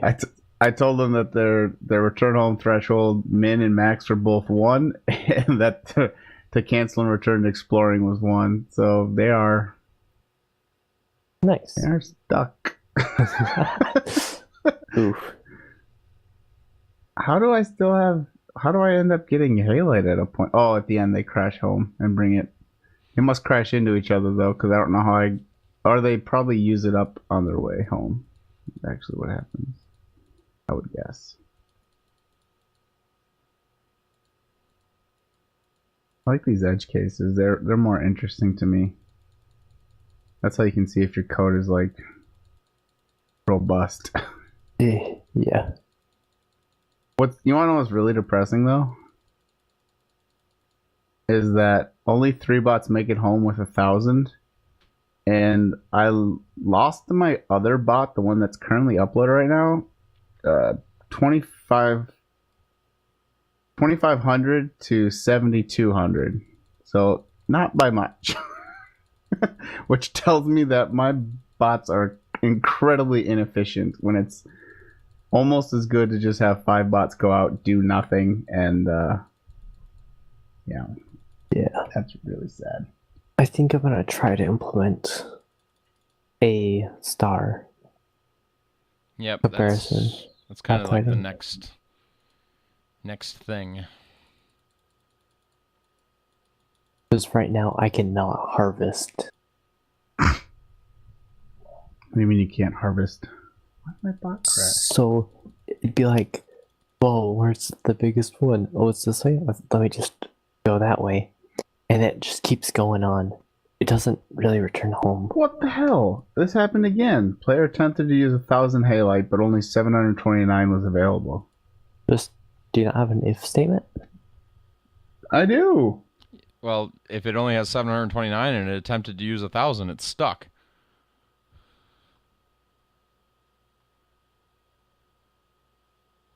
Yeah, how? It needs another 270 to move. No. That No, was to trying to make a create a ship. ship. But there should be like, if shipyard dot.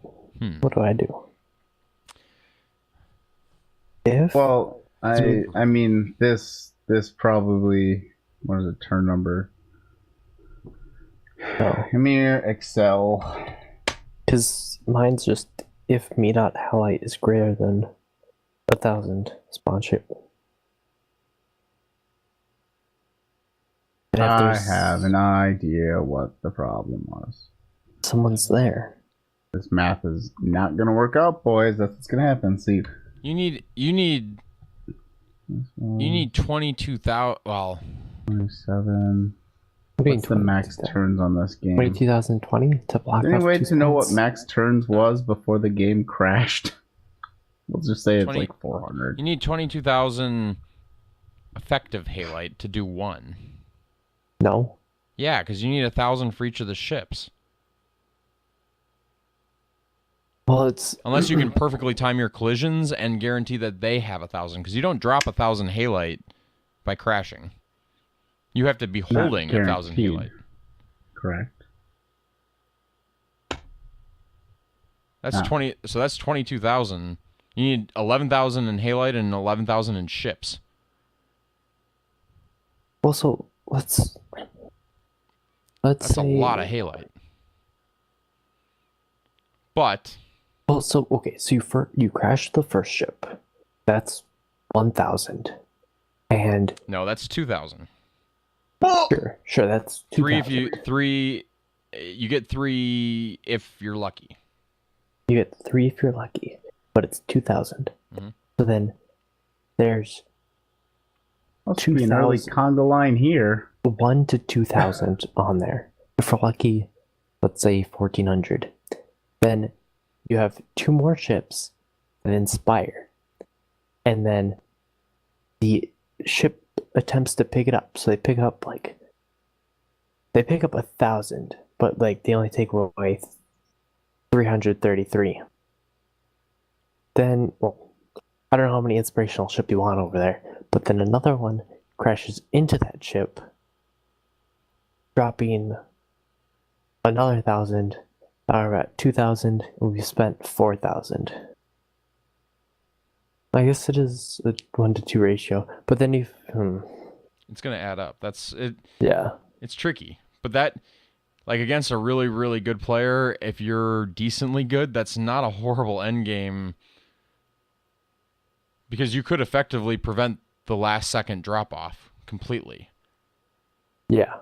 if they didn't spawn other drop zones. And they wouldn't have any, like, detecting that would be a pain in the rear. Yeah, because they have to make sure that they go around it. But yeah, if you're one of these people that can get up to 40 bots or whatever, oh man. Something to dream about. I'm only gonna code a little bit longer here. Let's see if I can get the. Why is it 11:40? Because time flies. 11:42. I didn't do anything for the past 2 hours. I just stared at my computer screen. You stare at Justin's computer screen. The worst. Yeah, right. Okay, so we decided that on turn 200 that we're going to engage the crazy.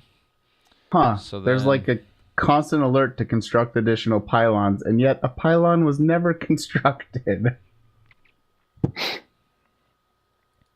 Darn. Why? Maybe you should construct pylons. Nah, it's not worth it.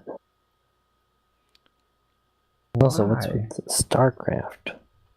You must StarCraft. construct additional pylons. Pylon constructed. It does say that if it constructs it. Tesla coil online. Roll game. No. Wait.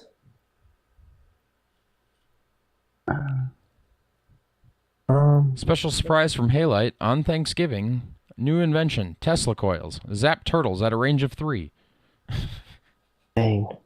Changes the rules. Build them for a cost of 10,000.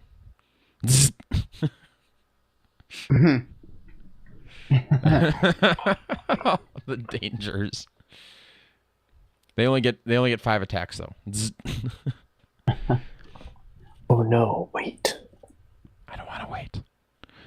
I It kills the 5 closest turtles, but it can be turned on and it can be turned off. So you need to turn it off when yours are approaching and turn it Yeah. on when yours are away. There you go. It's a barricade. Let's see. Player has been capped. So watch for halftime. So then class sensor Northwind Flash. I really wish that I had Git on this. Would make version control. No. So if UI, well, that makes sense. I'm just dumb. I'm like, oh, I found a problem. Oh wait, it's not a problem. I'm just dumb. if has shipyard. There's a quick way to see all shipyards, right? That'll make this logic, my little test case, Like get shipyards, right? Get My ship still did their stupid like Maybe? No? I don't know. flippy floppy ladder climb. But ideally, hopefully now they're not going to ladder climb all the way through Justin's base. That was me just being lazy and hoping it would work out. Oh, it's just to do like player.shipyard for everyone. Right? Unless you're seeing something I just want mine. Oh, then Each you need player a shipyard. begins... Not shipyard. Drop off. I want it all drop off. Get drop offs. Get drop off. There, yeah. So if get drop offs, if player... So I can censor on that. That'll work. So let's make that sensor real quick. I'm going to put it up by the halftime. There we go. Class sensor has drop off. That means we successfully built a drop off. Then watch. We're going to watch because that's what sensors do. Then Oh no. if length, wait, where'd it go? Is that why things are breaking? Because my bot never stays still. If drop offs equals me dot get drop offs, if drop offs dot length is greater than 1, 0.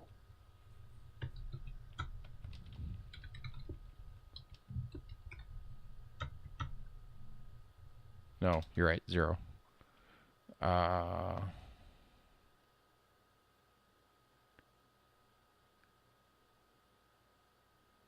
Then find the ship with the least amount of halite.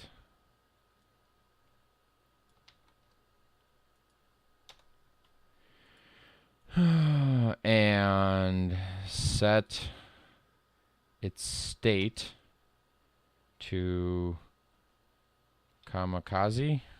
How do you even spell that? Kamikaze. Yeah, my Kazi. is There we go. Kamikaze, and then its position needs to be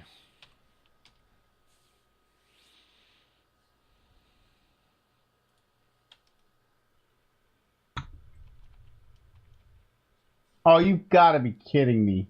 what's going on? You can hear Stupid fucking editor, bro. Sorry. it's The okay. editor crashed while I was... who would be watching at this time of day. So frustrating. Yeah.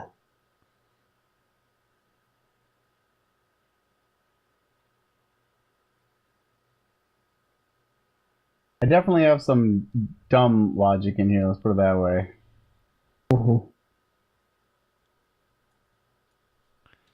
But it has to pick the right player. I can't do that. Must be equal to. We decide our player is here. We don't store that, though, for our target.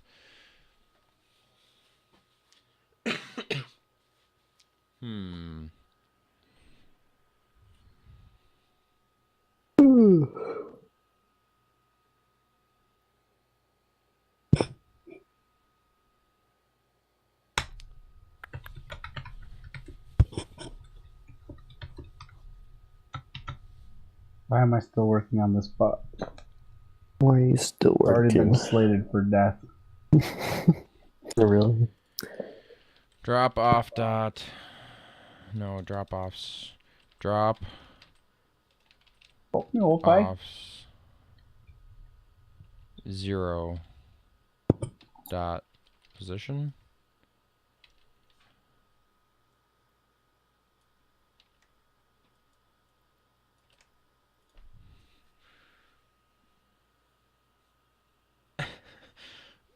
This is a bad assumption, though. How would you target... I want to target the ship closest to the drop-off that's not moving. Or just target the ship closest to the drop-off. We can assume it's not moving. Interesting. Ah, we'll leave it be. Target position.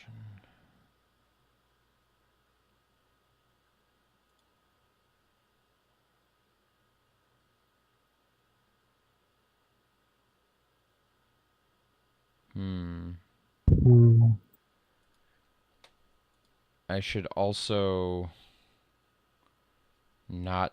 This is going to set all of them to go kamikaze. Sweet. For the Um, lulz. Do it for the lulz. it probably would be funny. Nice, Wait. Penguin. Good job. What? She got her code to print. Print out? Print HE. So, gosh, with 9 that's minutes. that's gonna involve. Okay, well, you convinced me. So, Cosine and sine. kamikaze, turtle, kamikaze.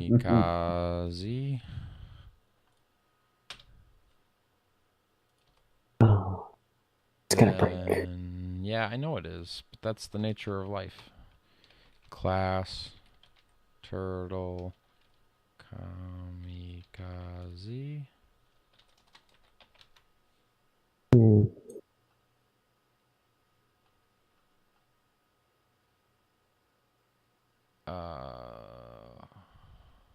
Oh, I know what I can do. I can... where's that sensor? Sensor... At least someone's excited at this hour. Sensor has drop off. So it's going to set the position, the target there. That's fine. It's going to set the target. Perfect. Okay. So then we're going to come down here to the kamikaze turtle. Where are you? And we are going to do a search. My bot crashed. Womp womp. Darn. Unexpected token. That happens. I need to do...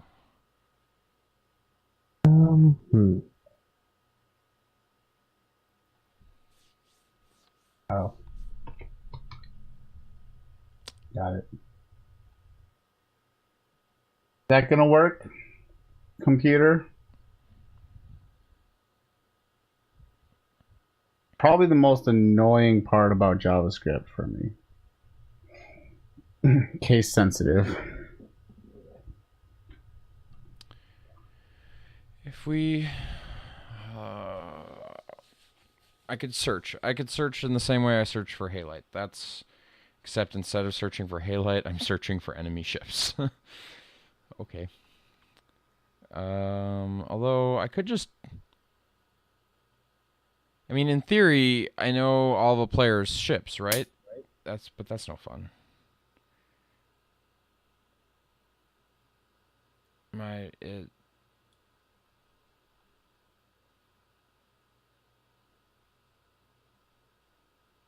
We're going to find a ship within 4. Distance to home. Turtle.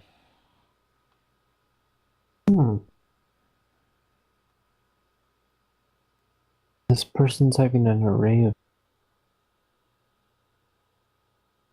Have a good night, Penguin. Thanks for watching. Ship target destination, ship target, ship position, ship destination, game map normalize. None of this is what I'm looking for. Where's my 4?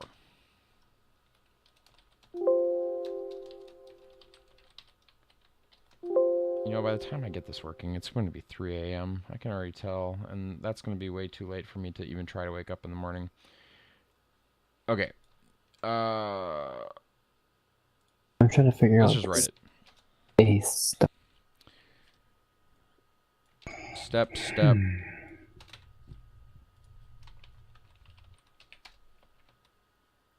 don't care about the constructor. Var new state equals turtle dot state. Not var. Return new state. That's kind of just habits at this point. Okay.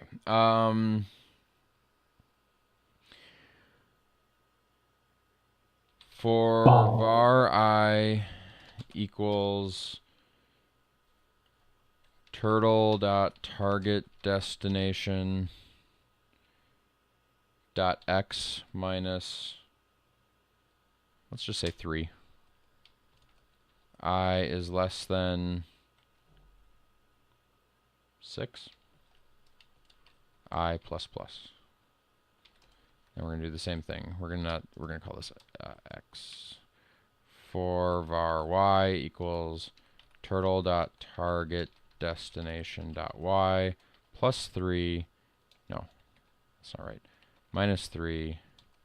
Let's do 2. I like 2 better.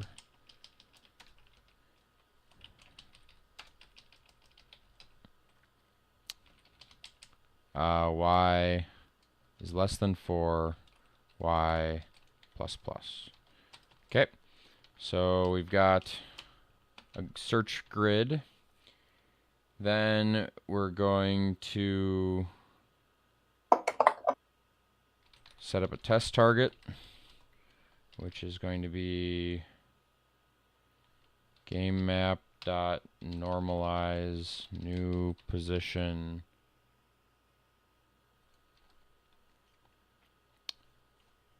this plus x and this plus y.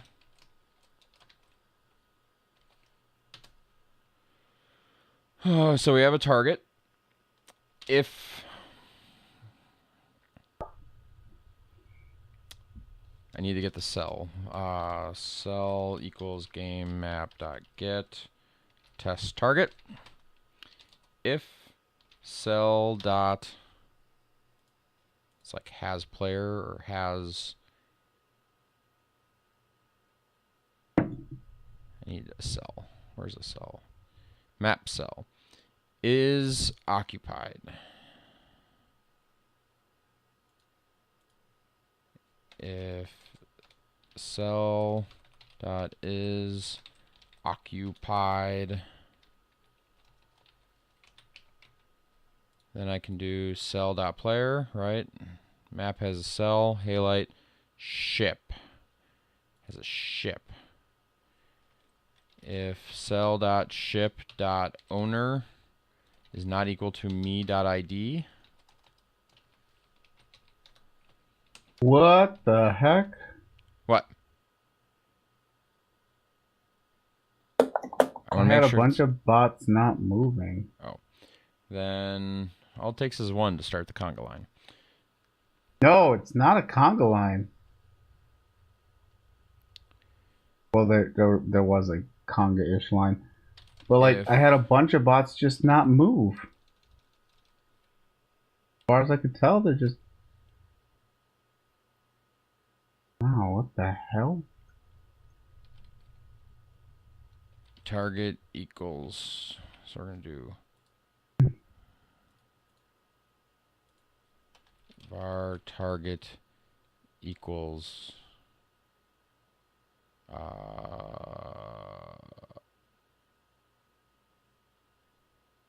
me dot shipyard dot position. That's good temp placeholder, I think. Target now will equal cell dot position. Okay, then we need to move to target.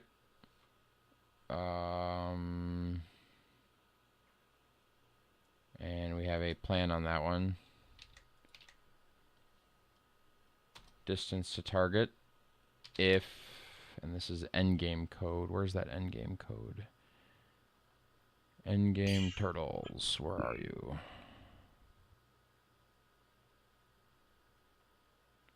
Turtle move. Turtle hunter, turtle deliver, turtle endgame. Let's copy this down to here. Turtle kamikaze. Boom. If distance to target equals 1, then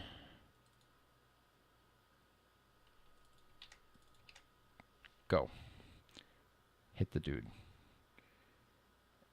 Else, if distance to home equals 0, then switch the bot's state to deliver.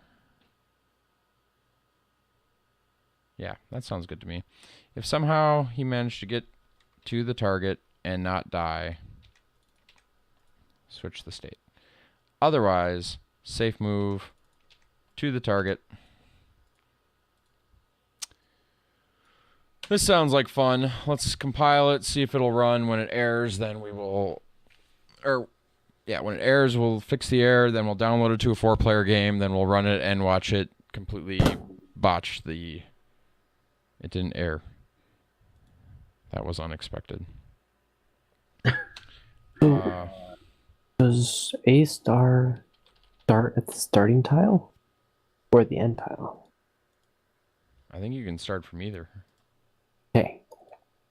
I want to make sure that I can consider this A star program pathfinding.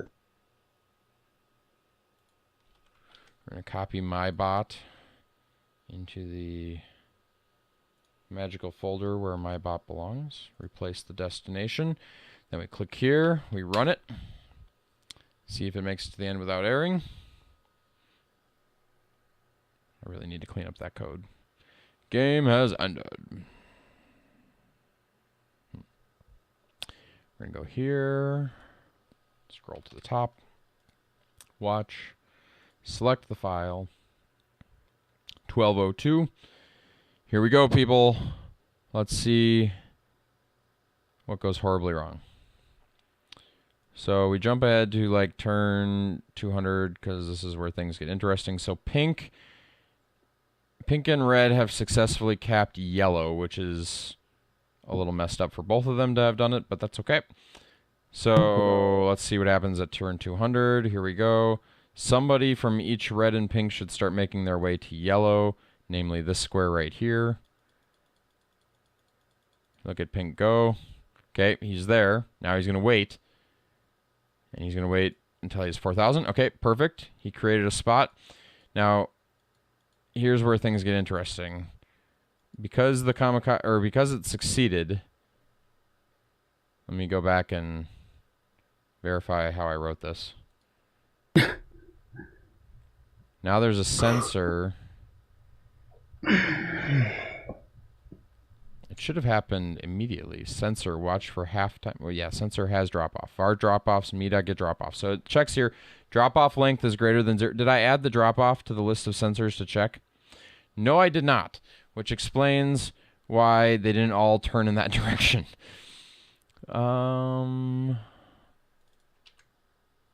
We'll put it right here.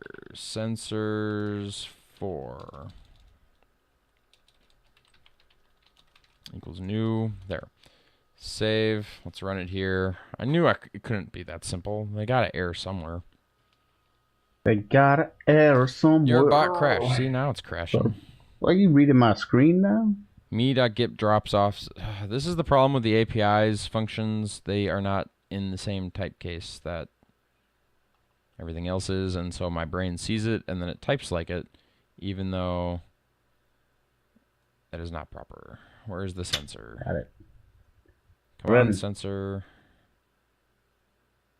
Has drop-offs, so it's not get drop-offs, it's get drop-offs. And actually, What you just said. drop-off. Okay, just want to make sure they didn't have another space in there. So the camel casing is right. Run it again. Give me no error because I want to download and watch this 4-player game of machines dying. Your bot generated a log. Let's download. Wait, I don't care. Wait, yeah, I do want to download the bot. So this is going to be bot 13. I don't know why I'm numbering them now. Once we pass the lowest F. Okay, bot 13. We're going to paste bot 13 again into the proper Halite folder, replacing the bot that's there already. We're then going to run the game. Look at it go. We're then going to come back up here. We're going to scroll up to watch. We're going to hit this button. There's our game from 1206. Yeah. And let's see which one of these bots we get to turn one something.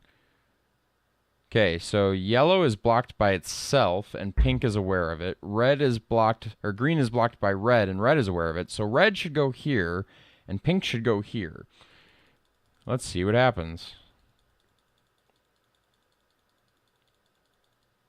Oh, well, red completely failed out. Pink, can you recover? Nope. So red put their drop off right next to. Yeah, they had a problem. Why did they think they were? Why did they think they themselves were the target?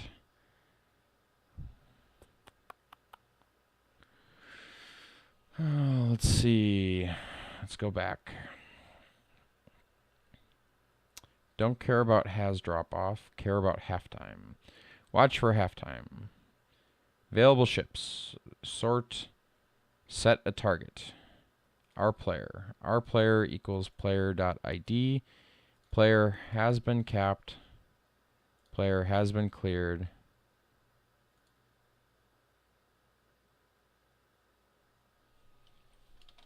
And me dot ID is not equal to player dot ID, because we never want to go visit ourselves. I think that's probably just good advice. Let's make sure it compiles. Bot crashed.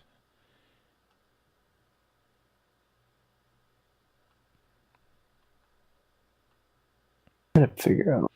Cannot read property shipyard of undefined. 115.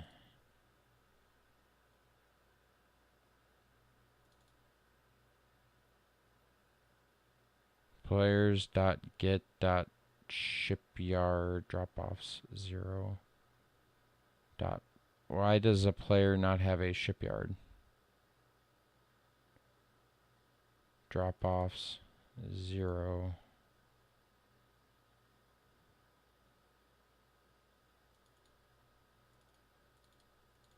Game dot players dot get drop offs 0 position. That would be my drop off.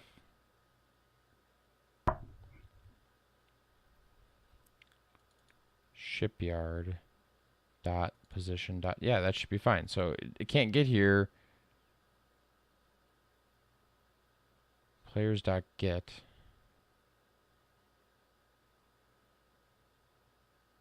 Oh, no, you can't do this.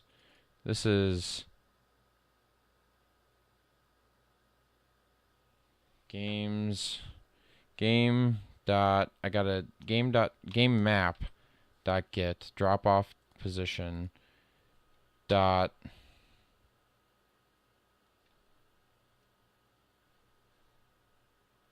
if we get a game cell, where's the game cell? I'm getting too tired to remember things. It has a structure.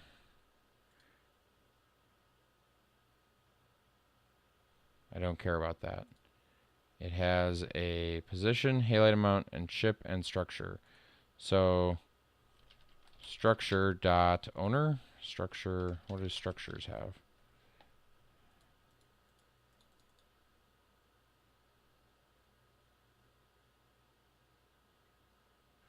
I'm gonna have to look that up. Prune. raccoon.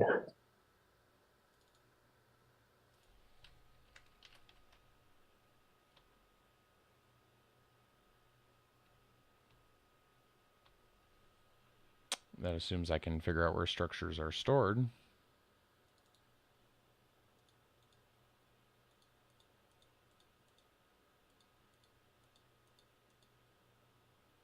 Oh, you have different.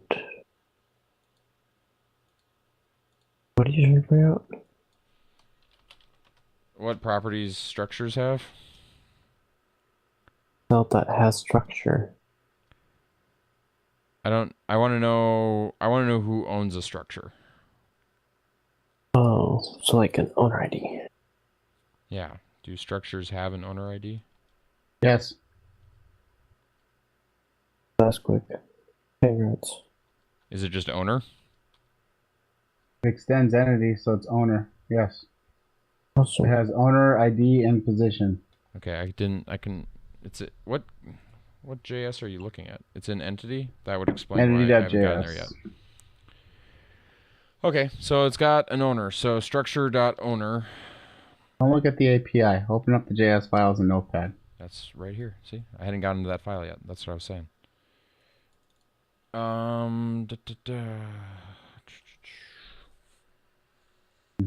Why did I want that?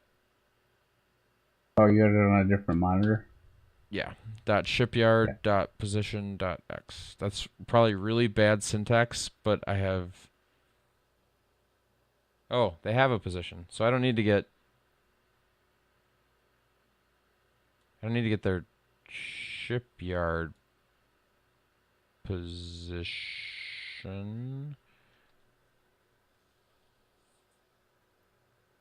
You just get structure dot position dot x.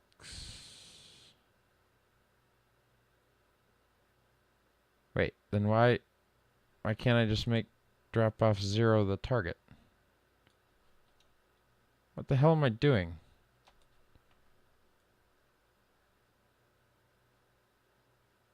Because I need an...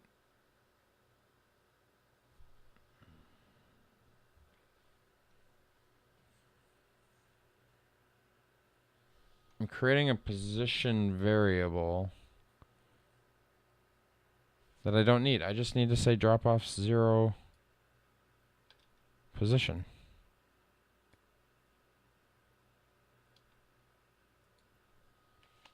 Yeah. Yeah. Yeah, Why? yeah. Hello. I think I was making that way more complicated than it needed to be from a coding perspective. So let's just see here. So it generated, so we're going to download the bot. This is going to be bot 14.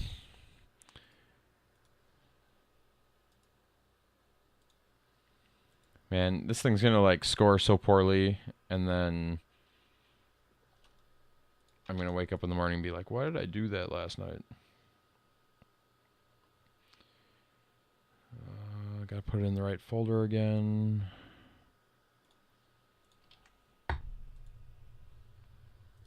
And we simulate the game. Oh, come on. 15-second wait. This is the one upside to the offline thing. I don't have to wait.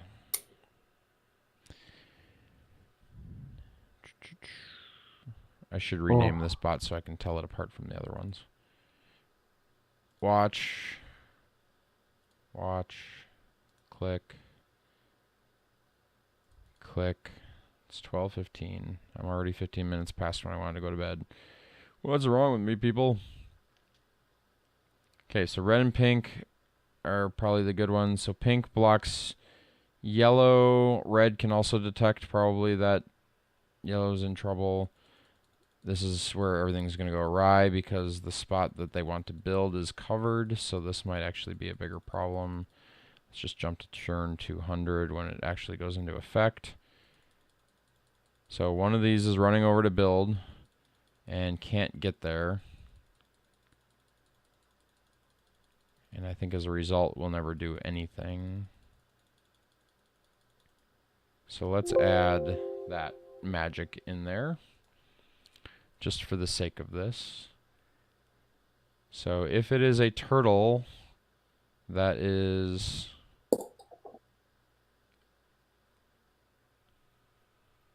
currently... Oh, well, this is extended, so we're going to actually have to copy this one this time. So no more extending. Turtle, builder...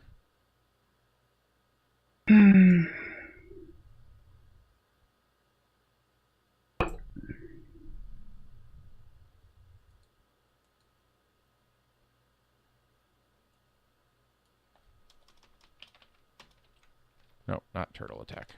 Leave turtle attack alone.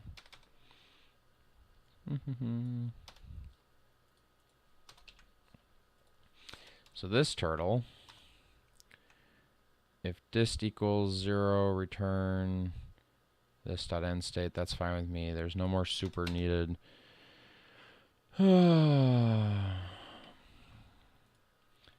Else if turtle dot, what's this called? Time on spot. Time on spot is greater than, let's do 5.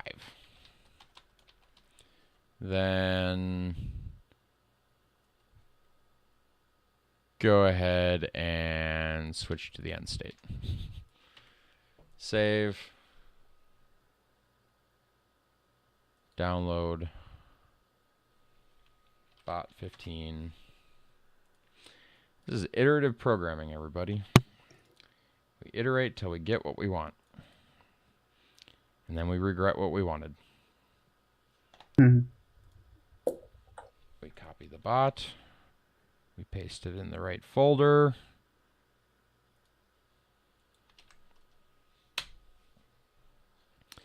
And we run. Tomorrow, I think before I stream, I'm going to set up an offline environment because this is now become a problem. Then we're going to watch 12, 17. Okay, red and pink are the... Okay, so pink successfully smacks yellow. Turn 200 comes into effect. Pink gets over there and builds. Now for the fun part. Now that he's built. Okay, so now that he's built, all the bots, I thought, maybe not all of them, maybe it's just the one, are supposed to go kamikaze. But I get kind of the impression that none of them did.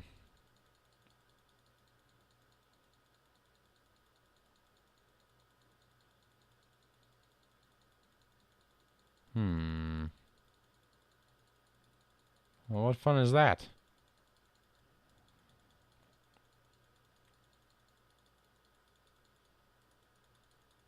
Okay, let's go back and look at the code one more time. So when they are done, turtle builder. When ends, okay, this is building the shipyard. So then they build the shipyard. At which point the sensor needs to trip. So then there's a sensor has drop off. Sensor has drop off, and sensor has drop off is part of the sensor array, so that's fine.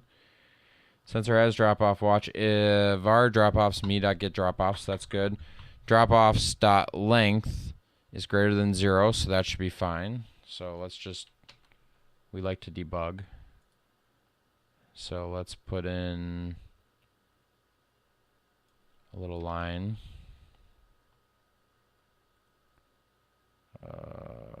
Sensor. We'll do drop offs dot length. There are blank drop offs. Okay, so that goes in, gets ships, sorts it. If available ships,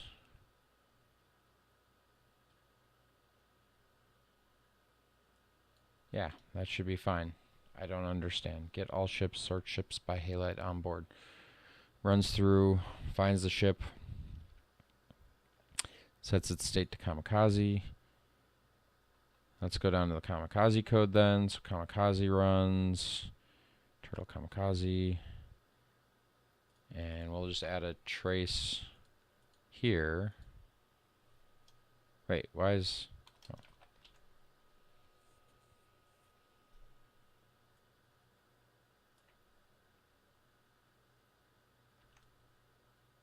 I wonder if you can make... So, I don't think A-star algorithms will work for me, because I have to figure there's really no endpoint.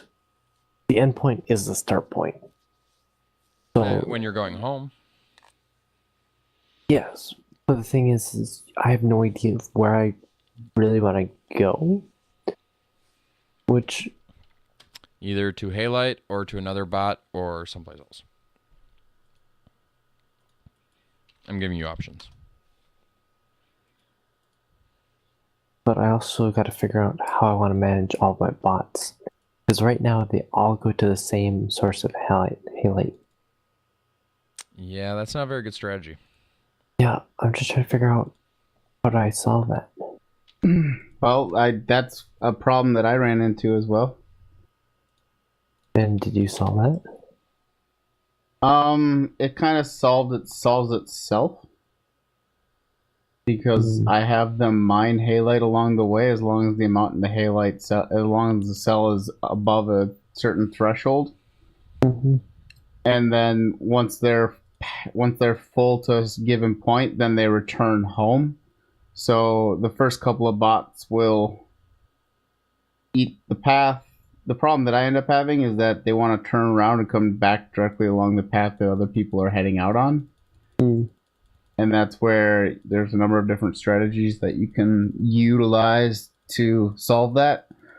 Justin has, like, I don't know, maybe he's changed it, but Justin had his bots go to the corners. So just by spreading them out, kind of decrease the odds that you're going to have those problems arise. I kind of do the same thing. I send each of my 4 bots, one west, one north, one east, one south. And then as they get created from then on, I'll give them basically initial seeds, sending them, continuing, rotating around, right? Like that. Mm-hmm. And so it kind of takes care of itself. It's not optimal, don't get me wrong. Yeah. But it's working. But like that's the limitations that I have right now. If I don't have a mastermind really controlling how they're doing it, then it's not very efficient. What I'm wondering is if you had an array list of Halite targets, Mm-hmm. and if a bot's gonna be like, hey, I'm gonna go to this one, Mm-hmm. you add that position to the list of targets, and then when you iterate for the other ships, since it's on the list, they won't aim for that exact position. Rather, they'll look for the next largest Halite. That's what mine does. You have an array list of... Yep. Hmm. So right here. So Hunter bot. So it calls step. It says if target destination for the turtle is null, meaning it doesn't know where it's going yet, we're going to do a quick search, and it runs a little pattern to find halite near itself, the spot with the most amount of halite near it. Then it sets that as the target destination, and then are we at the target? It'll check the distance to that. If we are at the target, yay, and we unset the destination. If we aren't at the target, then we go through our move functionality to get us there. But the part that you're talking about is... I know it's here because I made a big deal about it.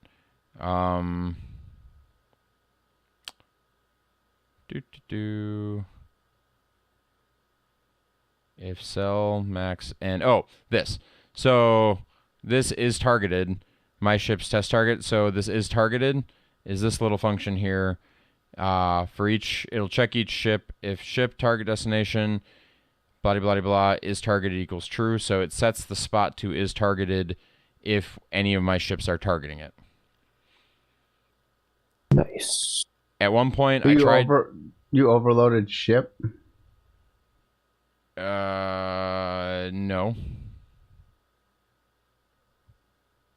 It might feel that way, but ship was never here. Ship dot targeted destination. Where's that coming from? Right here. You have 2 semicolons there as well. Yeah, that's just me, you know, being stupid. Oh, for each. Oh, okay, I see. So, you're iterating over my ships, which is the dot get ships, the array. Wait, My ships is my private array of ships, turtles. Oh, okay. That has all my from the custom game stuff. or your own. Okay. It's my own database of ships. Sure. Cuckoo. So, yes. It checks to make sure that only one thing is ever targeting a spot. Okay. That makes sense. You only have one little turtle running around. On this map? Yeah. Yeah, they all died. Kamikaze did its thing. What is... I want to make it... they did it. They just did it to the wrong target. This is the problem now. So... okay, so I set the target destination, as stupid as it is. I set it to... This is effectively... Set the destination to... What's the thing called? Shipyard. Okay, so that's the default, which is how I know it's not working. We then get here to my for loop. Starting at the target destination x minus 2. Oh. I wanted to see this crappy behavior. That would be why. Starting there. How did I not get caught in an infinite loop? Never mind. To x plus 2. To y. No, that was right. Y plus 2 is less than 4. No.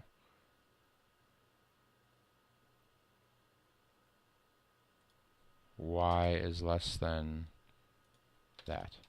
And this is x is less than that. Yeah, okay, good. So x minus 2 to x. Okay, that's the right. Okay, that probably explains why it didn't work. Turtle destination plus x. No, so then this is just x.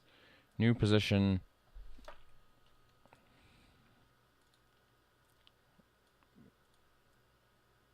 I must be tired again. That's the only explanation. Game test. Ship owner. I don't care about not equals. What does Kamikaze do now? So Kamikaze builds ships and then flies them at the enemy. As he should. Okay, it didn't error, so this is now bot 17. The problem is he's not doing it quite as smart as I want him to do it. Not doing it fast enough. No, that's not the problem. He's doing it a little too excessively right now. Like they seem to be. My goal wasn't to get every bot to do it. My goal is to get like 1 or 2 bots to do it. But right now, every bot will do it, which just makes it funny. But it'll make a good stopping point for the night once it actually works properly. At which point, then I'm not going to submit it. I will wait and then figure out how to fix the last little component of this doomed to work strategy. Ooh. Theoretically, I need to work on my bot.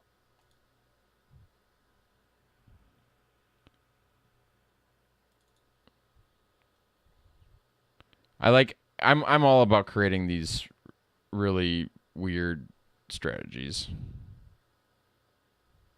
Okay, so let's see if this works out. So green is botched at this point. Somebody from red should be going over there to build a shipyard. Okay, well, pink did. That works for me. Except pink did it in a way that created an error, which doesn't help anybody. So that sucks. Let's try it again. I'll have to figure out why it errored later. No, we do the same thing.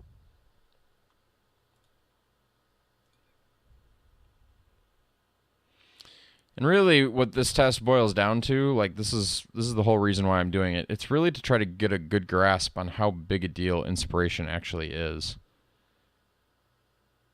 Because I think it's a lot bigger deal than we give it credit for. No, inspiration's huge. I'm not saying it's not important. Yeah. So pink is I'm saying I capped. can't account for it until I can do the basics. Yeah, definitely. Okay, so this guy's gonna run.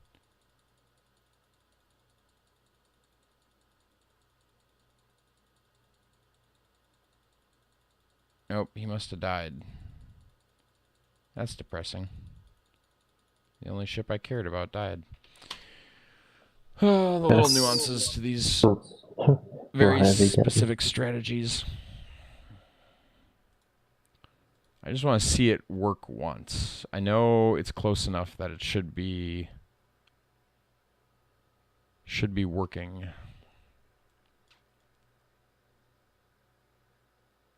So pink has yellow capped again. Okay, pink. Looks like you're going. Yep. Okay, pink's going to build a shipyard. Boom. That's phase 2 of the strategy.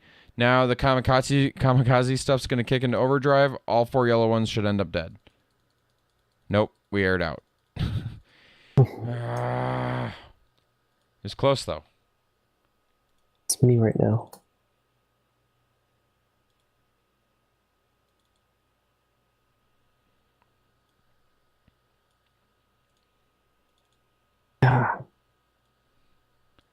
Unhandled cell.isOccupied is not a function. Is it just a value? Because that's stupid. Can you get a this dot function? It is. Is occupied as a property accessor. That's just frustrating. That one little error prevented wonderfulness. Bot 18. I want to go to bed. I want to go to bed. I want to go to bed tonight. 30 already? What? It's 12:30 already. I know. It's a half hour past when I wanted to go to bed, and I'm still here coding this crazy bot. Alright, tonight, I'll beat Justin. You'll beat me? I said that a couple nights ago. You're going to beat the 55 bot that's there right now? No, because the thing is there are things that are holding me down here. Like the fact that I'm losing to these spots down here that I should probably be winning. Yeah, it's your code. Okay, so I mean, what do you think is holding you down, Kevin? my sigma decreases too fast. Because your bot is broken. Like, you might resubmit it and get a better bot for a little while, but it's eventually going to end up where it was now. That's what happens. The next words out of his mouth are going to be the ranking system is broken. It is. See? In the sense that It's not broken. okay, if I get This isn't Overwatch, Kevin. No, if I get 1,000,000 games and my sigma gets to 0.21, which is the theoretical lowest, I got to like 0.3 at one point. I cannot move because, well, you didn't change your code, so why would you move? no, but like, it'd be really hard for me to move if I were to be at the top. Even if I had a sucky thing, I would only change by 0.3 every game. If that. That's stupid. Sorry, you're not in the right package. Yeah. Delete permanently. Green. Destination handler. I really like Java with its multiple classes. Yeah, something's still not right. You know how I know? You just know. Now, and we're going to end this episode right here because this is just depressing. So, stages of this little weird strategy that I've concocted for myself is cap must succeed, which that works. Then it's going to go build in the upper left corner because I'm lazy and haven't coded it properly yet. So it goes to the upper left corner, and that works. He builds there. So we've got a cap and a base. So now every other bot is going to go into kamikaze mode, and it's supposed to kamikaze against the yellows. But for whatever reason, the first one who's going to die is going to be this one. Boom, boom, boom, boom. Which, that releases the cap, which is the first problem. Now, you would think that they're all supposed to be targeting these, but for some reason, they start targeting each other, and no matter what happens, they don't even make it to the rectangle. They just pick a spot, and if they can get to one another, boom, they blow up. So, no yellow dies in the making of this film, and all the pinks do. That's not what's supposed to happen. Exact opposite. Exact opposite. On the upside, they did do it in less than like 50 turns. So part of the strategy is working. I didn't pay attention. I really wanted to watch. Okay, Right. fine. I'll go back. I'll do it one more time just for you. Thank you. You ready? So Yes. phase 1, cap succeeds. Who's phase? Who are we cheering for? Pink. Not Pink. red. Red. Actually, red should do the exact same thing, but I didn't pay enough attention to red. But pink I know is doing at least mostly the right thing. So as soon as it's capped and we hit the midway point, then a turtle should go and try to put an X right here. Red should try to go and put an X right there. I don't know if they'll do it. Oh, red looks like they decided to come to pink's spot too for some reason. I don't know what's going on there, but so pink caps and X's. So two phases of this little crazy mission of mine succeed. Wait, red's trying to cap. Red knows that this one is capped as well, because I programmed it such that, let's say there's another one of the bots running my strategy on the board and they manage to cap a spot. Mm-hmm. My strategy still works. In fact, it works better because it takes one less bot. So he's now trying to go there because he failed to realize that, one, somebody already did it, and two, green is available to him. But in any case, so he does that. The moment pink, though, placed this down, all of my bots flip into kamikaze mode, which is not a good strategy, but that's what they're doing right now. And one by one, they all start making their way over here to destroy yellow. But somebody got the commands wrong somewhere because they only destroy pink. And it doesn't matter where pink is in the sequence. They'll destroy pink right here, if that's what makes sense. But they are only attacking pink in the sequence of this massacre. Pink is attacking pink. Yes. So instead of getting the actual target, and they did manage to hit a few yellows in the process, I think by accident. Yeah. Oh my. How does pink do overall? Not so great. No, not well. You know, that's not. Did they win? They won.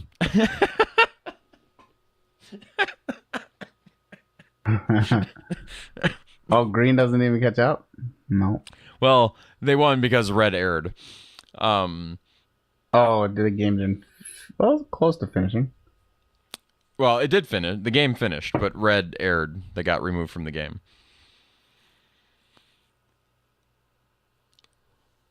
Yeah, when it tried to build where your other X was, I think, again. Yep, that's probably exactly what killed it. So we got a few little quirks in this kamikaze bot to work out, but it's close. I'd like to know why something's wrong in this for loop, and I don't know what it is. If cell.shipowner is not equal to me.id. Yeah, it's not supposed to target me. Cell.isOccupied should be occupied. Cell is test target. test target is the position being given to me based on X and Y in my for loop. So loops over all test targets, gets the cell, checks if it's occupied. If it's occupied by a ship whose owner is not me, save it. And then... Wait, why is this not target?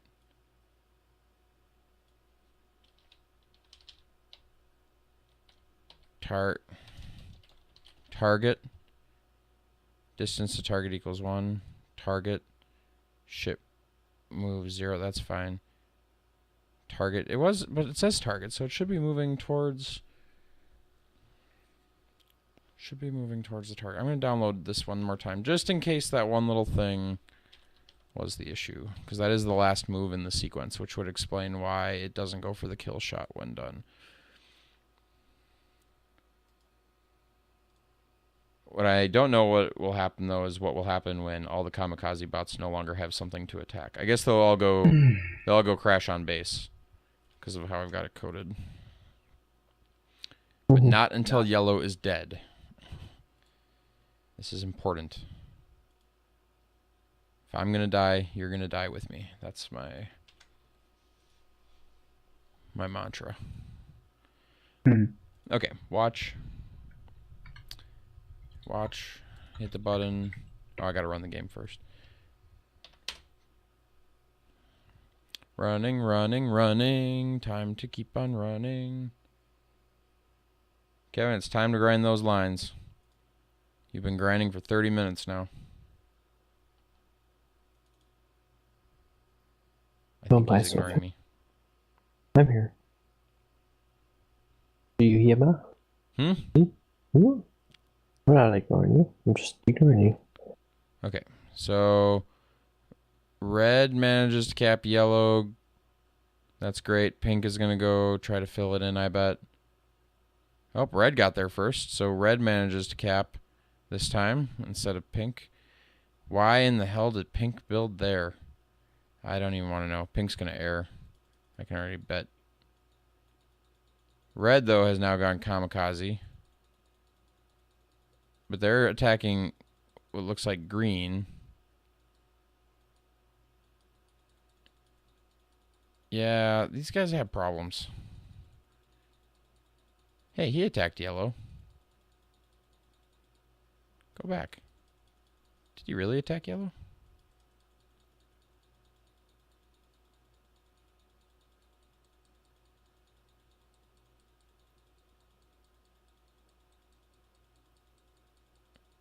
Yeah, there's definitely some quirks that need to be worked out here.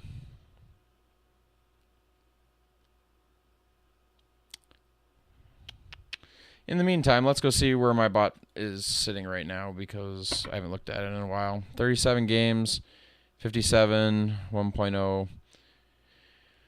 Oh, we won a match. Can we go see how I won? Then we're going to end the night. Oh, look at that. I capped all 3.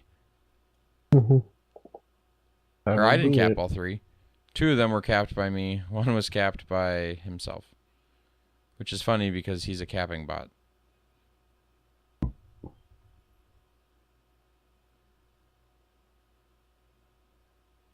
I wonder if the prevalence of that strategy is allowing me to rise higher. More people are using that and thus are rising up, and then as soon as they hit me, they like go back. It allows for me to rise up. Yeah, in theory. That should be happening. I haven't done anything and my rank has gone up. It could just be all the new players. I don't know what they're doing. That's another part of it. Rank or rating has gone up? Rating? Interesting. I mean, I think last year the max rating was like 54. Which was weird.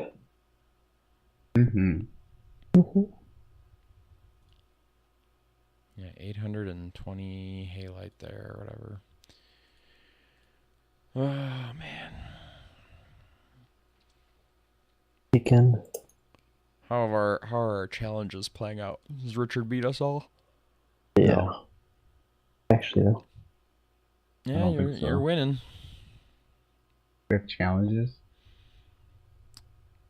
1, 2, 3, 4 at the moment. Maybe that's just our positions, but I'm betting you've won more of them.